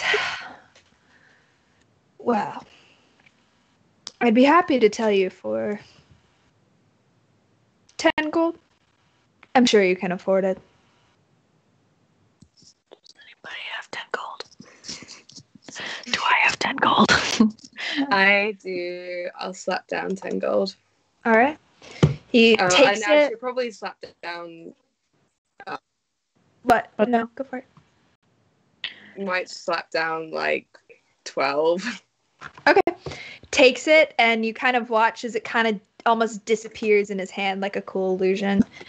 It goes, "The mistress is the arch devil, also known as the fallen angel.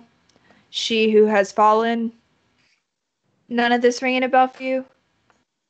Zariel, ruler of Avernus, first level of hell, fighter in the blood war. None of this, really? I didn't pay attention in school. And he goes, look, she's the one that kind of runs this whole place, so everything you're looking around for, everything down there, everything up here. Look, she's known for her bloodlust, her desire to continue this war, looking to restore order in here, whatever that means. She's got a flying fortress. I'm sure if you look around down there somewhere, you'll be able to find it. God.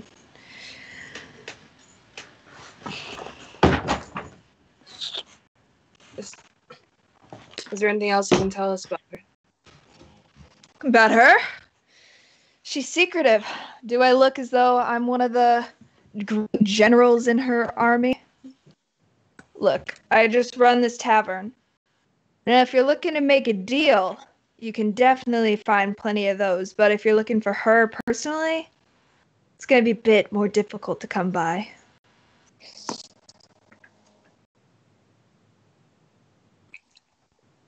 Does she make deals herself? Yeah. Have you heard of that? No. She's the archdevil. She has minions, people that make these deals for her. So that money you owe, it's probably got something to do with her. Probably money of hers. And if you sold your soul, well, as soon as you die, welcome to hell, you know? Yep. Best of luck getting through the sticks. The sticks? The what now? Jeez. And he kind of like, blessed to Torm, you really don't know anything, do you? No. The river. Not really.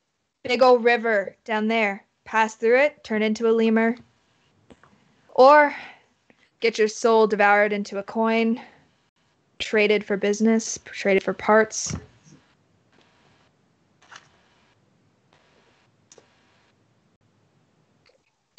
Okay. Avoid the river.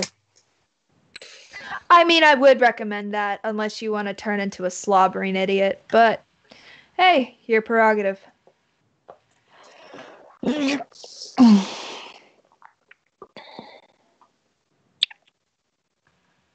But if you're looking for a mission and looking to get yourself killed, looking to turn into one of those lemurs, I suggest go talk to her yourself. I'm sure she'd be more than happy. Anything to get more of her little soldiers in the army. What war is she trying to finish? I think is the right word. I don't presume to know the dealings of archdevils and gods and all that. Look, the blood war, the thing that destroyed everything down here, the constant clamor for power. Ugh. Look, I just own this tavern, have since we got lowered down here.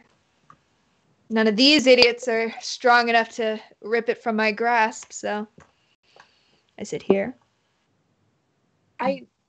How long have you been here? How long has Ituriel not been? Sweetheart, time is weird down here. Who even the hell knows? Kind of laughs at his own joke.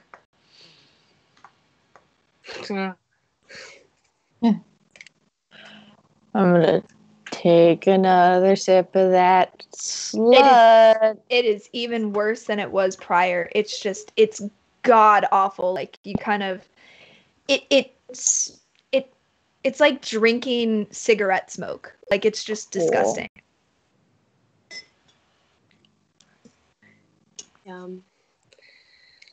Can she chug it? Make a Constitution saving throw, but sure. I'm just trying to assert my dominance. Yeah, no. I like it, but yeah, you it's a hot 11. 11. Okay. You drink it all, and it kind of, your tongue goes a little numb from, you realize all of a sudden this is pretty high alcoholic content. Oh, And you kind of drink it, and you and kind of like you hold it for a second and then breathe out, and you guys see as like this black smoke seemed to almost come out of Val's mouth as Val, you're pretty tipsy just from that drink. You're kind of like, ooh. Cool. Duly noted. I won't say you're fully drunk, but A scale of 1 to 10. I don't drink. I don't really know. What's your best? You're probably slurring your speech, but you still got control of your mental faculties. A 3. Just Got a it. 3. You're like a 3. 3. Got it.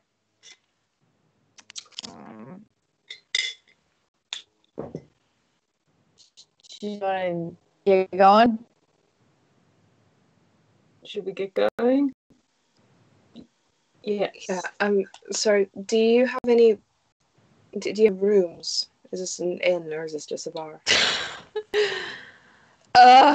You're serious? Sure, we've got a room.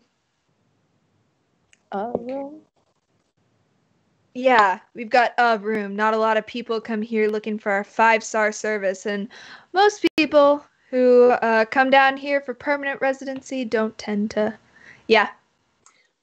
So the town we walked through to get here, did it look deserted? Like, could we camp out in like a house kind of thing? You probably could. You'd be a little hard pressed to find a place. Like, you'd be hard pressed to find a nice room, like a bed and stuff. But there's definitely plenty of houses around. Okay. We're You probably could just looking camp for out. 4 walls that we could live in. Yeah. You know what? I think we're good. I think, yeah. Thanks for the hospitality. Thank Of you for course. the lovely knowledge and the lovely beverage. I will definitely be coming back. You should take your friend. Doesn't seem like she can handle her liquor very well, so. How dare you? Okay. All What's she right. gonna say about it? What's she gonna do? What's she gonna We're do? like pushing her Thank out. you. This was great. Okay. Wow, it's like every party I've ever been to. This Okay. is hauntingly familiar. Yeah. Cool. So back on the streets. We're just looking for like a house that pretty much is Yeah. not like it's not crumbling, like just or not crumbling, but like it's got enough stableness to like sleep in where rocks don't fall on her head. Okay. There's a lot of places that are ruined. Are you looking on this side or are you going to the other side? What do you guys want to do? Maybe let's go with what's known, which is this side, and I then suppose opposite side, yeah. explore later. Yeah. We do need to take a nap. Yeah. I won't even make you guys roll for it. It's a little difficult, but after about 30 minutes of looking around, you do manage to find a small there's a small cellar underneath one of the houses that you tend to open up, and it looks it's barren. It's completely empty. Looks as though there's a couple of wine bottles that are smashed in one of the corners. And but overall looks to be clean and away from others. Ren's gonna take a little piece of silver wire and just string it around the perimeter. Okay. And cast alarm. So Okay. we'll know if anyone approaches. And just a question, Ren, what's your passive perception? 17. 17. Okay, cool. Thanks. So you all bunkered down for the night, and let's take a quick break here, like a 5-minute break. So we will be Do that. right back with this continuation.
And Ron. All right, welcome back. So, you all bunker down for the night. I'm guessing taking watches and stuff. Yeah. And Yeah. being extra cautious. What's up? At some point when I'm not on watch, I want to try to interface with the Moon Lady, despite the fact that I don't think there's a moon in hell. Okay. But we're gonna try anyway. All right. What would you do what you like to do, and then if I need you to roll, I'll let you know. Sure. So meditating, Ren will be like, Moon Lady, you may have noticed that we're no longer in prime material / Feywild planes. We're in hell. It's a long story. Maybe you've been watching, maybe you haven't, but basically we're trying to get Augie back. If you feel like, I don't know, if there's anything you can do to help us, or if you happen to know whether Augie's actually alive, a sign would be great. Otherwise, hope you're well. Roll a D100 for me. Okay. Okay. That's 2d10, right? 26. Okay. You sit there for a while, kind of, I'm guessing before you go to bed, before, like, you kind of do that? Sure. Or, okay. But were you going to do it after? It doesn't matter. Okay. We'll say you do it before, and you don't get any response or anything. And then you go into your meditative state. And while you're meditating, you feel a presence. It's different, though, than kind of the more cool, soft vibe, I would say, of the moon goddess or the person that you normally talk to. And instead, it feels brighter, almost. More like, but not in a jarring way, in a way that feels like holding a warm cup of tea. And you see this vision of people dancing, but not dancing on the ground. You see them kind of circling in the air and above and doing these fantastical, beautiful aerial displays. And you see one of them kind of take their arms back and go into a deep dive through and down and then gently gliding up. And below there you see what appears to be almost like a black obsidian-like giant, almost sword blade shaped kind of vessel. It's intriguing, with mostly made of this dark and black metallic, almost very clear, very sharp, clean metal, with detailing of what looks like magma underneath, of different like reds and oranges kind of glowing from underneath the details, almost like tectonic plates kind of crossing over a field of magma, but built into a very thin, long, very large structure. And that's it. Okay. Dancing and warmth, and then a sword-shaped black vessel structure thing? Yep. Okay. But because you rolled, in the 20s, you get the feeling that it wasn't necessarily who you were reaching out to. Okay. By the way, through this entire night, all of you, as you're trying to sleep, you can't help, but you can't shake the feeling that the entire time you just feel like you're being watched. And like looking around, you don't see any creatures, you don't see anything. It's just this feeling in the pit of your stomach that you can't describe or can't quite shake because there's nothing around you. Cellar blocked off, everything's. Okay, I know we've been down this road before, but I don't think Tam will sleep. Okay. Okay. Roll Constitution save for me. Alright. 4. Okay, so you take 1 level of exhaustion. Cool. Ah. Nice. Am I on watch alone, or is someone with me this time? Yeah, we haven't talked about that. We did say that Val is never alone on watch. Yeah. Okay. I wasn't going to make you guys roll for watch because you've got alert and you're in a cellar with no windows or anything. Like you're under the street level, so there'd only be really one entrance. Oh, okay. I got you. Yeah. Okay. So you all wake up in the morning, or what you perceive to be the morning. You wake up 8 hours later. And so, what do you guys want to do?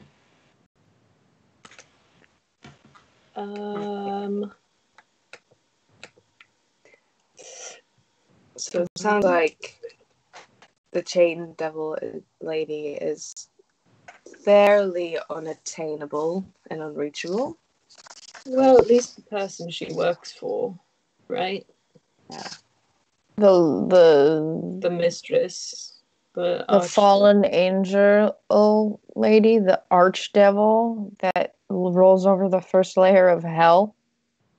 Oh, Yeah. he also would have said Archduchess. He probably mainly referred to her as the Archduchess. So we learned that Augie has been taken to probably this Archduchess. Or, I don't know, is connected to her somehow if the chain devil works for Zariel. First layer of hell, I guess, is not what we're on, but is where we need to get to if we hope to get Augie back. I think he said we were on the first layer of hell. Make an intelligence check. 17? No, 16. No, actually, that's disadvantage. Oh, Actually, hi. Tam, I don't need you to roll. It was just Ren. Oh, sorry. Yes, you're in Avernus, the first layer of hell. Oh! You're in it! Congratulations! You're here! Oh, great. You made it! So we just need to My find, dreams are coming true. we just need to find the flying fortress if we want to talk to Zariel. Maybe we should ask what prisoners? Is Augie a prisoner? What prisoners are held? I don't know. Yeah. What if... Now, hear me out here. What if we pose as one of the I don't know, bounty hunters? I don't know, he didn't explain them, that catch the people and make deals with the lady, the Archduchess. So we could maybe get somebody inside of the fortress. I mean, we could, I don't know. Yeah. Like, It's the only way we can get in the fortress is to, pretend to be, I don't know, people who want to make a deal or people who are, prisoners or something. And maybe we go through, with subterfuge. didn't the half elf say that she doesn't make deals directly? Oh, She has shit, you're cronies who make deals for her. So I don't know if pretending that we want to make a deal would work. Yeah, that's a good point. Well, if she doesn't make the deal, sounds like we got to make a deal around there. Or if she's looking for new cronies, we could pose as somebody willing to work for an archduchess. That could work. I don't know. It'd probably take a bit. We'd have to gain her trust. Yeah. The other thing is, if we actually do like, if they're in the business of making deals, and we make a deal saying, like, give our friend back and let us go to heaven. Not to heaven. What are we talking about? Go back to the prime material plane. Then, like, could we make a deal? Is that something we, like, as a group would be happy with doing? But what do we have to offer? You know, what would she want? Or what would be worth Augie? Maybe we need to do some more digging and figure out what kind of deals she deals with. What kind of deals she deals with? That's English. What kind of, like, deals she likes making? Because if she wants Augie, he must have had something special. Maybe it was, I don't know, his bloodline or something. I don't know. Yeah. I mean, it sounds like she's really into war. Like, we could, I don't know, give her an army. We don't have an army. Yeah, maybe we need to just go around and ask what kind of thing she likes and give her something she likes. Maybe. Alright, no, okay, what's the first thing we're gonna do? Are we just gonna go into town and just find someone and be like, hey, help us out? I don't know how to gain allies around here. Nobody's been particularly friendly, right? We're in hell. Exactly. I don't know.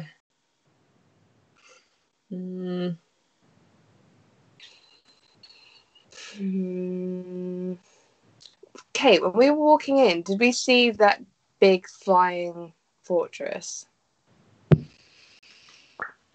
that they were talking about? Due to the smoke and kind of just the overwhelming, I'm going to say no. But if you want to, you guys are probably pretty close to the edge of the chasm.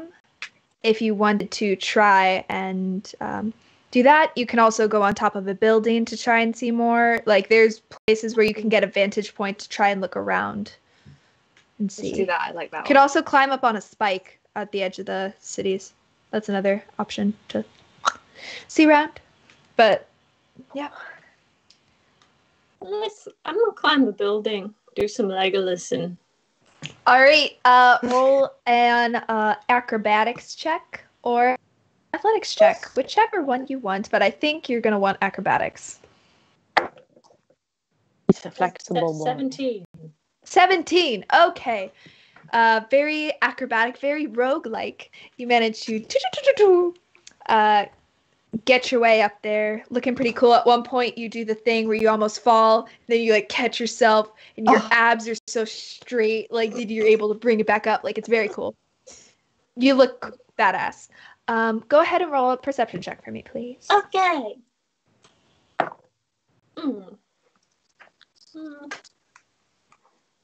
16. 16. Okay. So getting up on there, you see in front of you the very large chasm that splits the city in two. You can see the jagged rock that's kind of sticking out underneath and appears to have a little bit of magma almost falling from that side as well, kind of going down and jutting out. 16. Okay. So you see far off on the other side, something that sticks out to you is most of the buildings around here are all blackened with soot and ash and kind of everything. There's one place that stands almost pristinely white in comparison to everywhere else, that looks almost like a temple or a cathedral of various mounting kind of white and blue that seems to be sticking out as a place. And with 16, there's also what looks to be like a location northern of where you are, across from a bridge, that is a light blue kind of glow. You can't see if there's a building there or what it is, but there's just a light glowing blue building. And looking down from the chasm, you actually see what appears to be a long, flowing red river. Okay. Do I see, just for fun, do I see a sword-shaped black vessel anywhere? With the 16? No. Okay. Not that you can tell. Okay. Well, I will hop down and relay that all to everybody. Well, also, last time we spoke to Tony, he said he was visiting home, and if he's a fiend, he's a fiend, right? Rakshasa? Yeah. I think so. If he's a fiend, maybe here is where he was visiting. Tam, could you go sending on Tony? Maybe he's an ally on this plane. I could have if I had a sleep. I don't think I can because my spells didn't restart. Oh, You didn't sleep. Yeah, I'm sorry. It was really hard. Did anyone else feel like they were being watched? Generally, yes. Yeah. Yeah, I'm sorry. I often do, but especially last night. Yeah. We could ask around, maybe. I mean, I don't imagine there are a huge amount of like flamboyant Rakshasas just rolling around. Yeah, that's true. Yeah, I guess he's a vendor, right? He trades in magical items. Maybe we can figure out where he might be doing that. There's like a marketplace or something. He might be hanging out there. Did I see a marketplace from the top of the building? You would not have, no.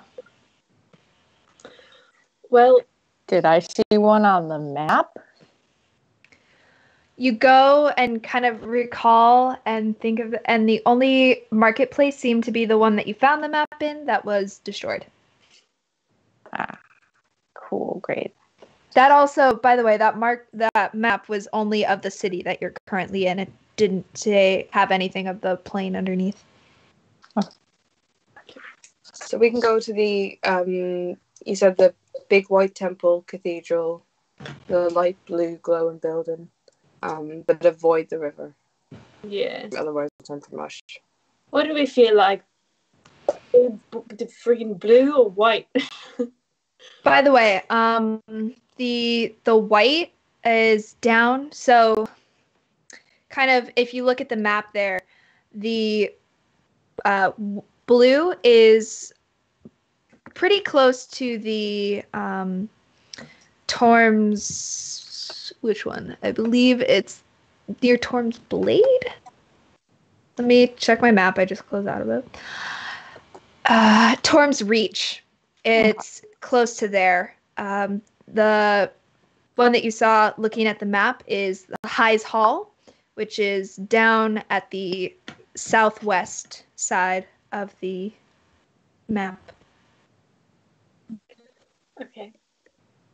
Which one are we closer to currently? The one Torm's Reach or High Hall? I'd say right now you're probably closer to the Torm's Reach, because to get over there, you either have to somehow find a way across the chasm, or you can take the bridges, which are on the north side of the chasm, to go down. All right. So Sorry, that was probably the white one or the blue one that was in Torm's Reach? Blue one. It's you don't know what it is. It's just a blue glowing spot. Okay. Well, we could nightclub. Yeah, we could look at that, I guess. May as well just sort of explore and find out what we can. Yeah. At least we know there was a half-elf running a tavern, so at least we know, that non-fiends do live here, work here. So That's we don't have to be quite as careful. We should still be careful, but not quite as careful about disguising ourselves. Not stealthy, but not sort of. Yeah. Try not to draw attention to ourselves, but Does Nora still have that cloak that makes her easy to stealth. Yeah, I've still got my cloak. Okay. Didn't you lend it to Augie? Augie? Oh! Wait, let me check. I don't know if she updates this. Milla's nodding. It was Miller is nodding. Okay. It was last session, wasn't it? Was it last session? Yeah. It was because we were going through Clea. Oh yeah. Never mind. Well, that That ship sailed. decision didn't hold up. Yeah. Well, should we just go and check out the blue glowiness and see what the fuck it is? Yeah, we can ask around, see if we find anything else. Look for Tony. Yeah. All of the above. Let's go! Where Okay. So, So you guys all go to cross the. Let me get to the bridges, and it's about you come up to the first bridge, which is the Torm's Blade. You're welcome to cross either of these if you want. And it's a bridge about 20 feet wide and more than 100 feet long as it fully spans the chasm. And looking at it, there are what appear to be almost like holy runes that are etched into the stonework of the bridge.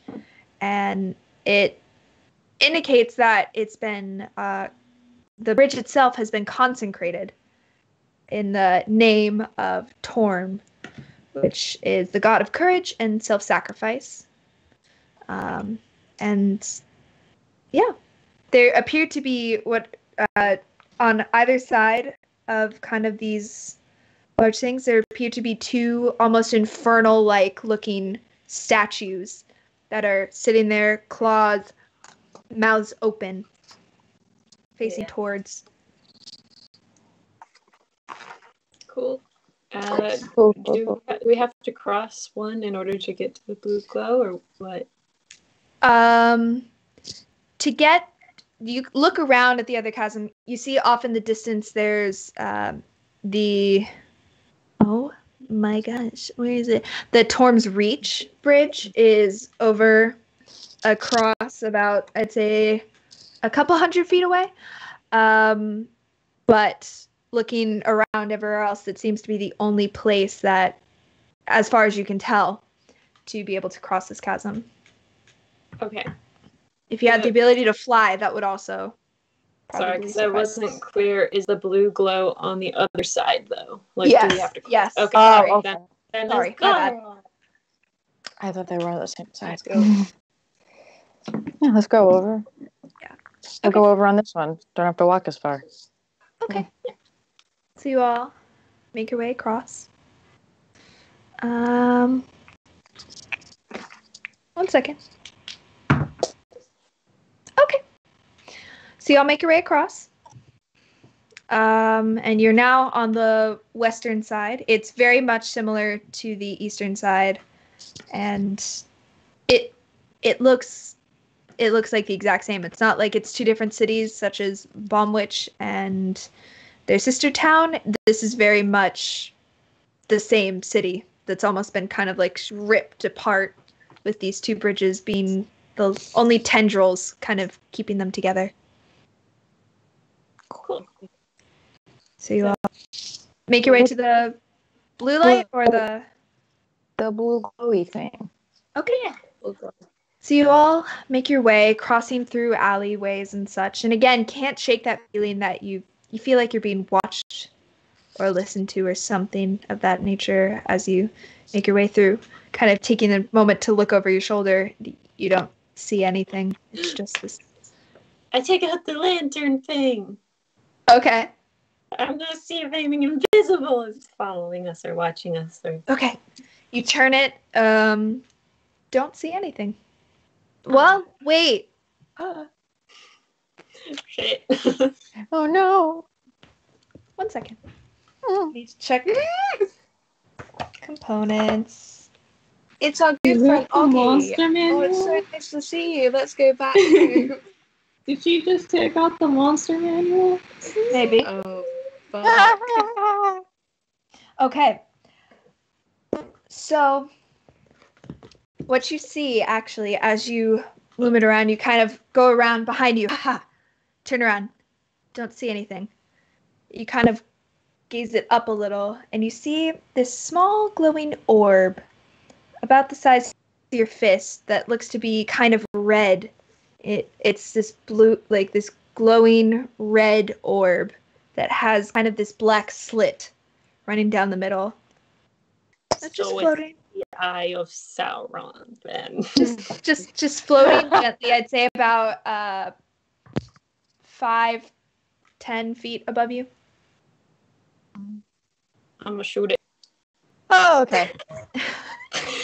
Okay. Roll to attack. Do we all see what Okay. he's shooting at? Yes, because it's with the light on it. 15?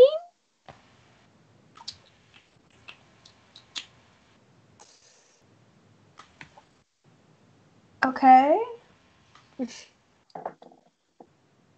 Okay, it's like, what's the AC of a magic floating Yeah, eye? I'm trying to be like, how do I? Okay. What was it? 18? 15. 15? Sure, roll to hit. Yeah, or roll the damage. Yeah, Okay. this is not sneak attack or anything. No. Ooh, 13. Okay. I'll say you go to shoot your arrow at it, and right as it goes through it, dissipates, and your arrow passes right through it. Do we feel less was that? watched now? It's an unshakable feeling. You still feel watched, but at least that you go back and look for it, and it doesn't seem to be there. Would I know what that was? Jules Roll an have Arcana guessed. check.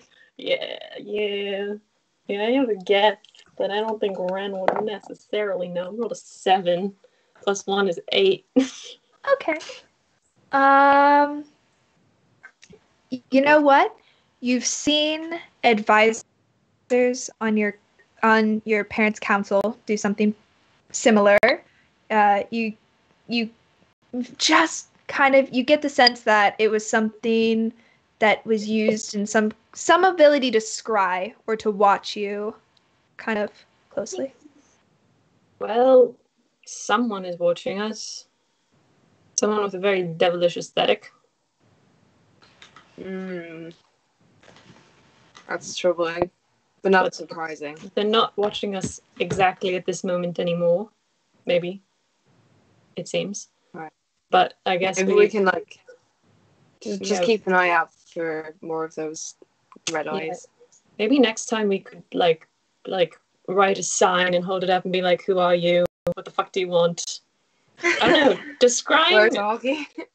Yeah. Does scrying capture like voice as well as visuals? It does, right? Yeah. I guess we don't need the sign. We can just ask. I think it'd be funny though if we had a sign and just held it up at the twice sky and it just if said, you- "Why?"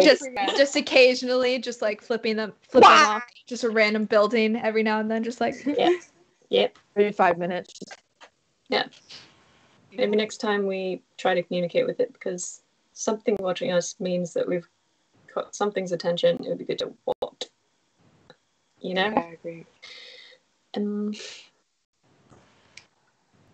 Well, Keep going. yeah. So as you wander through the alleys, kind of letting you're a little bit feeling more secure that perhaps your feelings of being watched were not unfounded, but still unable to shake that feeling in general.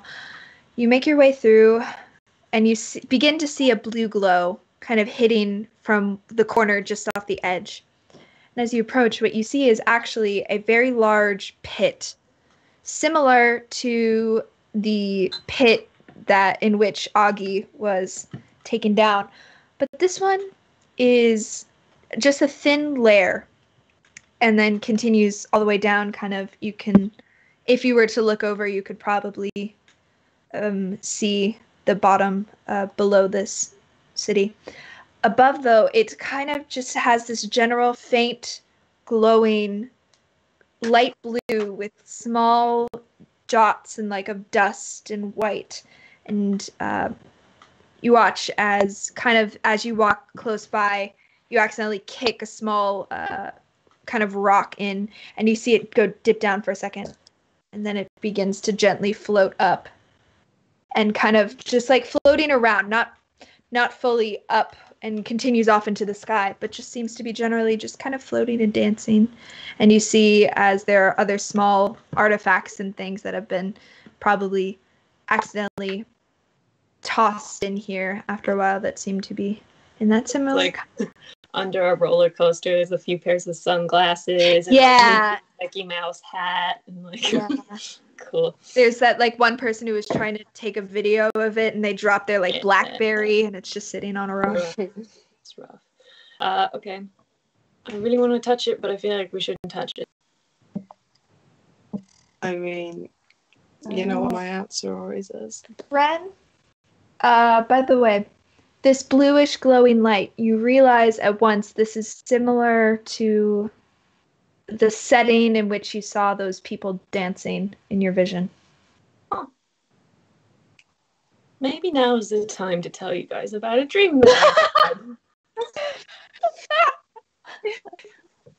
Yeah. It's giving me some serious deja vu. Last night I tried to reach out to the lady, but instead I think I reached out to something else.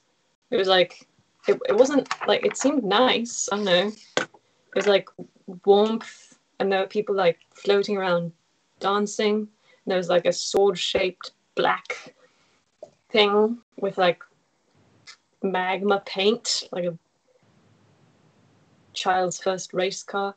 Anyway, this light, this floatiness, I think this is where people were dancing, but I don't. Is it warm? It's a club. Everything's warm. Yeah. Everything's warm. You can hear like drum and bass softly in the background. No, when you said you were like, it's a nightclub, I was like, I mean, It was a joke. I know. I thought it was really funny. So I guess this is where people come to have a nice time in hell. Is it like completely deserted right now? Yeah, I guess no one really has a nice time in hell. Yeah, 'cause no one's here. There is no one here. I wonder what the fuck. Why the fuck did I see this in my dream? You Well, saw okay, just can we look up? dancing, Is there anything right? Is there Above? anything above? Yeah. No, but looking below, you see what appears to be this large, kind of floating beneath. You see what is like a large, long, black kind of platform with something going down below, very thin, very. Does kind of it look tapers like off. the black thing I saw in my dream? Looking over, you look, and it does appear to be that kind of fortress-like, very thin blade hilt. Did you dream about this as well? That black thing? Yeah. What was the significance of it in my dream? I don't remember if it did anything or if it was just like... It was like, so you saw people dancing, enjoying themselves, having a good time. You saw someone dive down, and then it kind of expanded out, and you saw this large, looming thing. I'll send a picture. I'll probably do it through Snapchat because... Well, I don't really know what to do with this. We could play around in 0G for a while, but I don't know what the point would be. If you're having visions about it, then maybe, and it didn't feel awful and evil and terrible, then maybe it's a sign that we should do it. Maybe it's from, maybe Helm was talking to you. Yeah, or maybe it's a lure. I don't know. Either way, I don't know. Fuck it. Let's Either go way, to it's the better club. than just, We have like nothing else to standing go around. on, so let's fucking hop in the blue light tractor Go. beam dance party. So it's That would like be a fucking great title for a song, Tractor Beam Dance. dance party. Just Like a put house that in. track. All right. Tractor beam. I'll step into the light. Okay, you step in, and it's it's cooler, actually. It's about 10 degrees cooler, and it's a nice kind of relief, almost like you're gently floating like a leaf on the wind, just kind of like, and you kind of step in, and for a second you dip down, and then are quickly caught by something, and you kind of raise, and not really knowing what you're doing, not really knowing how this works, you kind of are all laying kind of prone as you're just circling. Good. We're flying Is like it Iron in Man. Charlie and the Chocolate Factory, where it's like the fizzy lifting drinks? I would say it's like going to an indoor skydiving thing. You kind of got the air that's pushing against you, but at the same time, it's a really interesting experience, and you can fly up and down based on how much surface area you're taking up. I'm gonna try to like orient myself upward again, and then see if I can like. It's fun. Your hair is kind of flowing behind you. I'm gonna try the to sweater's kind of ballooning. Yeah, flying hipster. I'm gonna try. I'm gonna try to swim with the black thing. I just want to know like what the fuck it is. Okay. Swimming down, you see what I sent in the Snapchat. If you haven't seen it, it appears to be a very large, you'd say like 450 to 500 foot tall fortress almost, with that black obsidian kind of metallic side with red detailing. Cool. Is it like a? It's very Star Trek-y. Is it like, for example, a flying fortress? Could it be considered a flying fortress? I would say it could very much be considered a flying fortress. It's like in Thor: The Dark World, those guys show up in one of those things, right? Yeah. Yeah. Okay. Is this what we were looking for? Is my main question. I don't know. Doggy paddle. It's up to over. you. I don't know what you guys are looking for. Is the detailing like a language, or is it just like fun? From It's this fun. distance, you can't really tell. It looks as though the detailing is, again, it looks like a bunch of tectonic plates almost kind of stacked on each other and molded. And the red, it appears to be rooms as well as things. You're too far away to be able to look up close to see if there's like runes or anything of that nature. Or language. Swim down with Ren. So, Okay. do you think this might be what we're looking for? Like, actually? By the way, while you're trying to hear, it's kind of like. Great. So you kind of have to shout that. Do you think this is what we're looking for? I think it might be. Maybe. Is Maroth also floating? Maybe take a closer look. Maroth's at the edge, just kind of looking over. Just a little bit tenacious. Just kind of.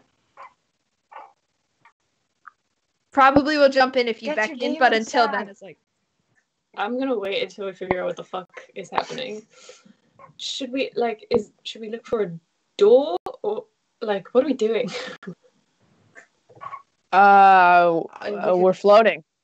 Yeah, I mean, we've found the floating fortress. Maybe try to look for like a back entrance. I suppose Garbage chute.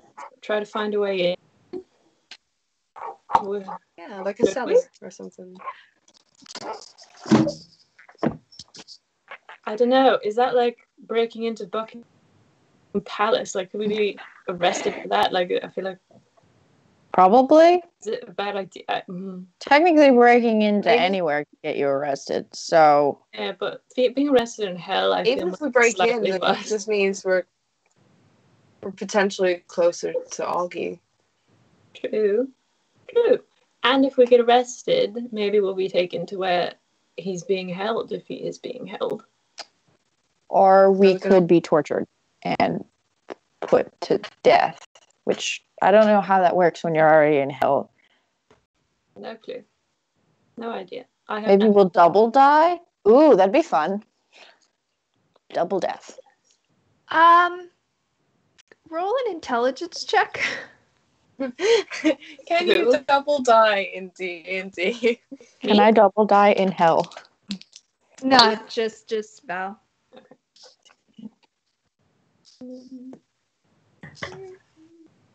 17. 17. You get the feeling that if you were to die or anyway, it's more after souls and corruption, so you would probably turn into like as they mentioned, you'd kind of turn into a lemur, be tossed into the river Styx, raised as a demon themselves. That kind of thing. Oh, cool. I relay that to the guys. So maybe not dying is a good idea. Unless you want to be a lemur and then turn into a demon.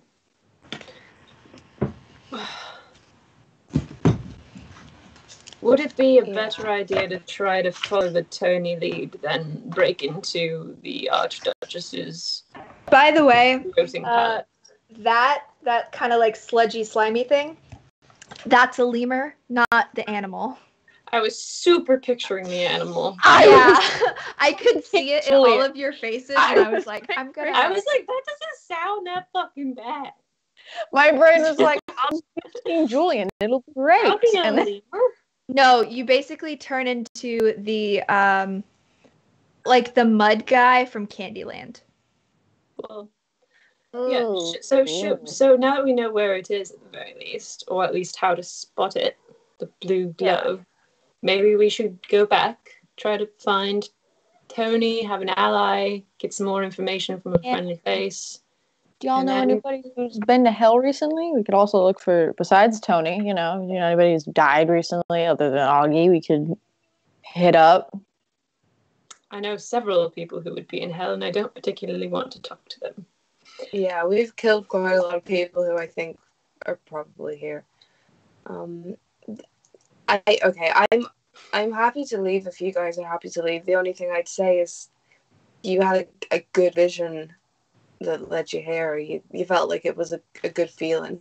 I don't know, there maybe are people dancing, so maybe that's like, something's way of being like, there's going to be a ball soon. It's going to be super, It's going to be a maybe masquerade ball in hell. Oh my god, was it an invitation to it? Was it an invitation to a hell masquerade ball? I hope so. I feel like yes. And roll a religion check. Me? Sure. Little me? To see if you were invited to a ball. 19. 19? A vision of clarity, like not necessarily a vision, but like a moment of clarity comes to you. And looking around, you get the feeling that there hasn't been a ball or joy here in a very, very long time. And perhaps it was some sort of helping from something beyond trying to help aid you in your time of asking for help. Although not from the person you were looking for, perhaps someone. It was a good feeling, as you said. Okay, so I know that it was a good feeling, and I also know that it wasn't an invitation. It was not an invitation. Okay. No. I relay that to everybody. No ball. Yeah, no ball. Oh well. I know we were looking to party, but let's find Tony. Yeah. Cool. How do we get down from the? All right, you all end up awkwardly swimming away. You guys get to about like 5 feet above and kind of like fall out of it and kind of land a little bit tough. Not enough to take any damage, but just a little bit of a rough landing. It's difficult to be graceful in zero gravity. Yeah. Yes. No worries.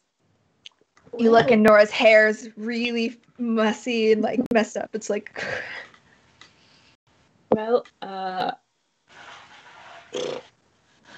maybe we should ask someone where people go to buy things in hell and then go there and see if perhaps Tony is there. Yeah, ask if there's a place to purchase goods and services, I guess. Yeah. Yeah. We I could like all- how equivalently doing the thing of like, we have a friend who we think lives in like New York City, so we're just gonna walk around. From someone who's actually done that in real life, it's not a good idea and it never works out.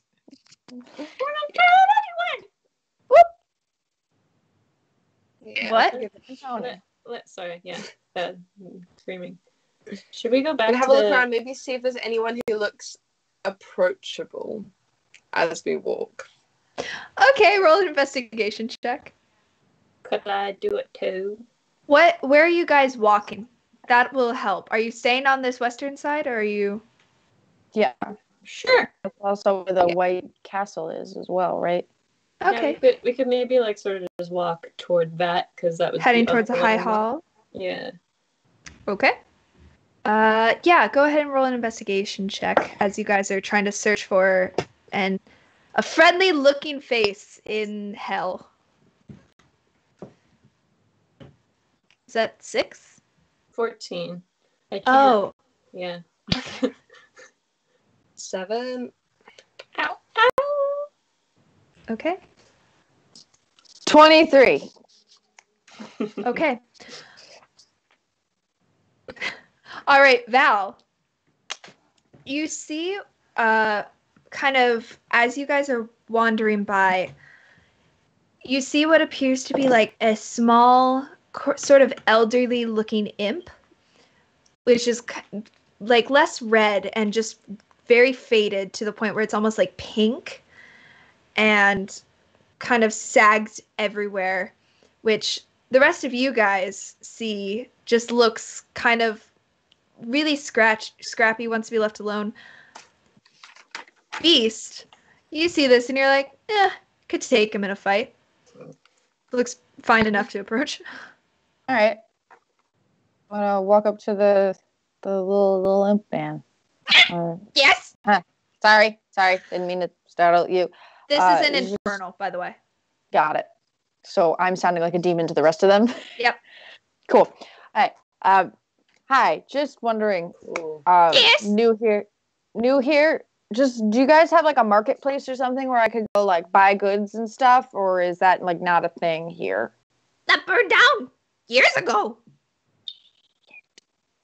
Is there like a replacement for it? Is there like a hot spot where people go to trade? You're looking to trade? Do you have soul for trade? Would you like a contract? I have many contracts. I can be happy to help you. What are you looking for? Power? Wealth? I'm not The revenge? looking- The blood of your enemies? What? What? No. He like yells at himself and is like, "No, you're busy. You're on your mission." We're looking for magical items. If you know of anybody who sells magical items. Okay.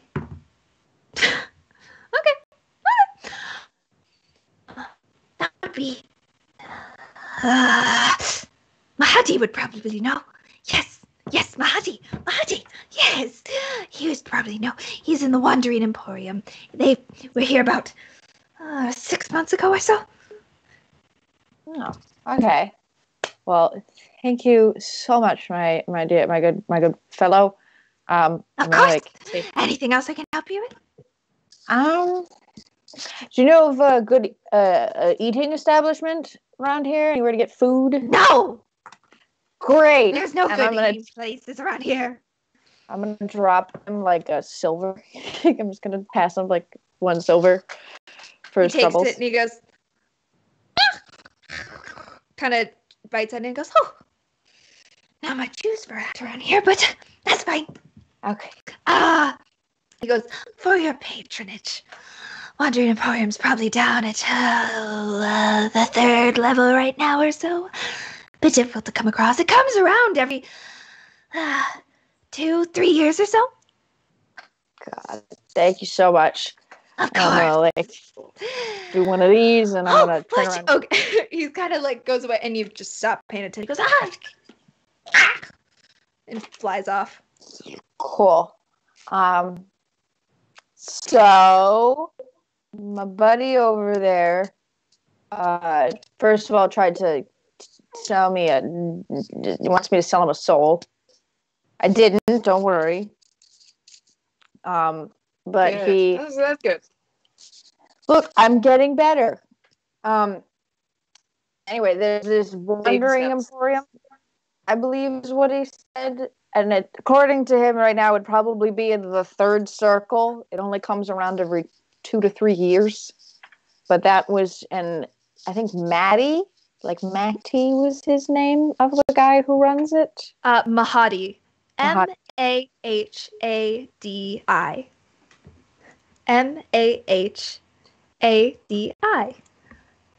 I heard it. Mahadi. I was like, oh, it's Maddie. Cool, great. Mahadi owns the emporium, and he sells magical items. So, and apparently the only marketplace that there was the one that we were in, where we found the map that burned down years ago. So if we want to find Tony, and this is like a sliver of a chance that Tony is actually In part hell. of this, we want to go down 2 layers. Is that even a thing we can do? I don't know. That's what the imp told me. And I asked him about if there was any eatery establishments, and he said no. So. Well, you said if there are any good eatery establishments, to be fair. That's true. I did say that. So we can either storm. I'm reluctant to go to another layer of hell. Yeah. Yeah, we can either Just try to outright. storm a magical floating palace that houses the actual Duchess of Hell, or traverse 2 more layers of hell trying to find a tiger that may or may not be there. For a third option, we go check out that White Palace. I guess, yeah, we could do that. Try and see if we can get anything useful from that. Your tire's a charm. Can you hear her?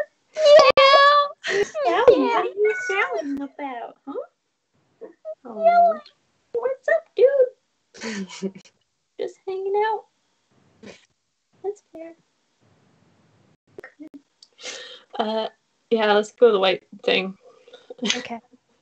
So, as you all continue traversing, you walk along what appears to be kind of almost like a garden or so. However, long since abandoned. It's almost like the blade of a sword of wilted flowers. They're these rotten and charred wooden pathways and bridges that are long crumbled, and it appears and it ends right around the Maiden's Leap, which is the blue place that you guys were going.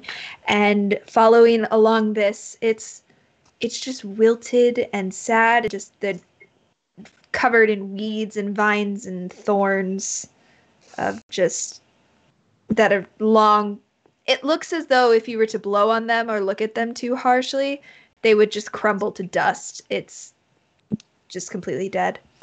As you make your way toward almost the sword's hilt of the High Hall, which is this large white glowing kind of spear, I think we'll end this session here because we have people that need to go do things and I don't want to stop them from doing that. But we will pick this up soon.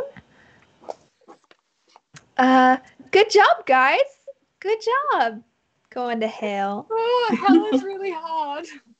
Nah. You guys haven't even made it to the bottom. This is just like the city. Yeah. Well, Okay. Thank you, guys. All right. I think we're all kind of brain dead right now. I don't know. Yeah. We just opened to hell. I don't know what we expected. right. Thank you for joining us, guys. Thank you guys so much. guys. Whew. All right.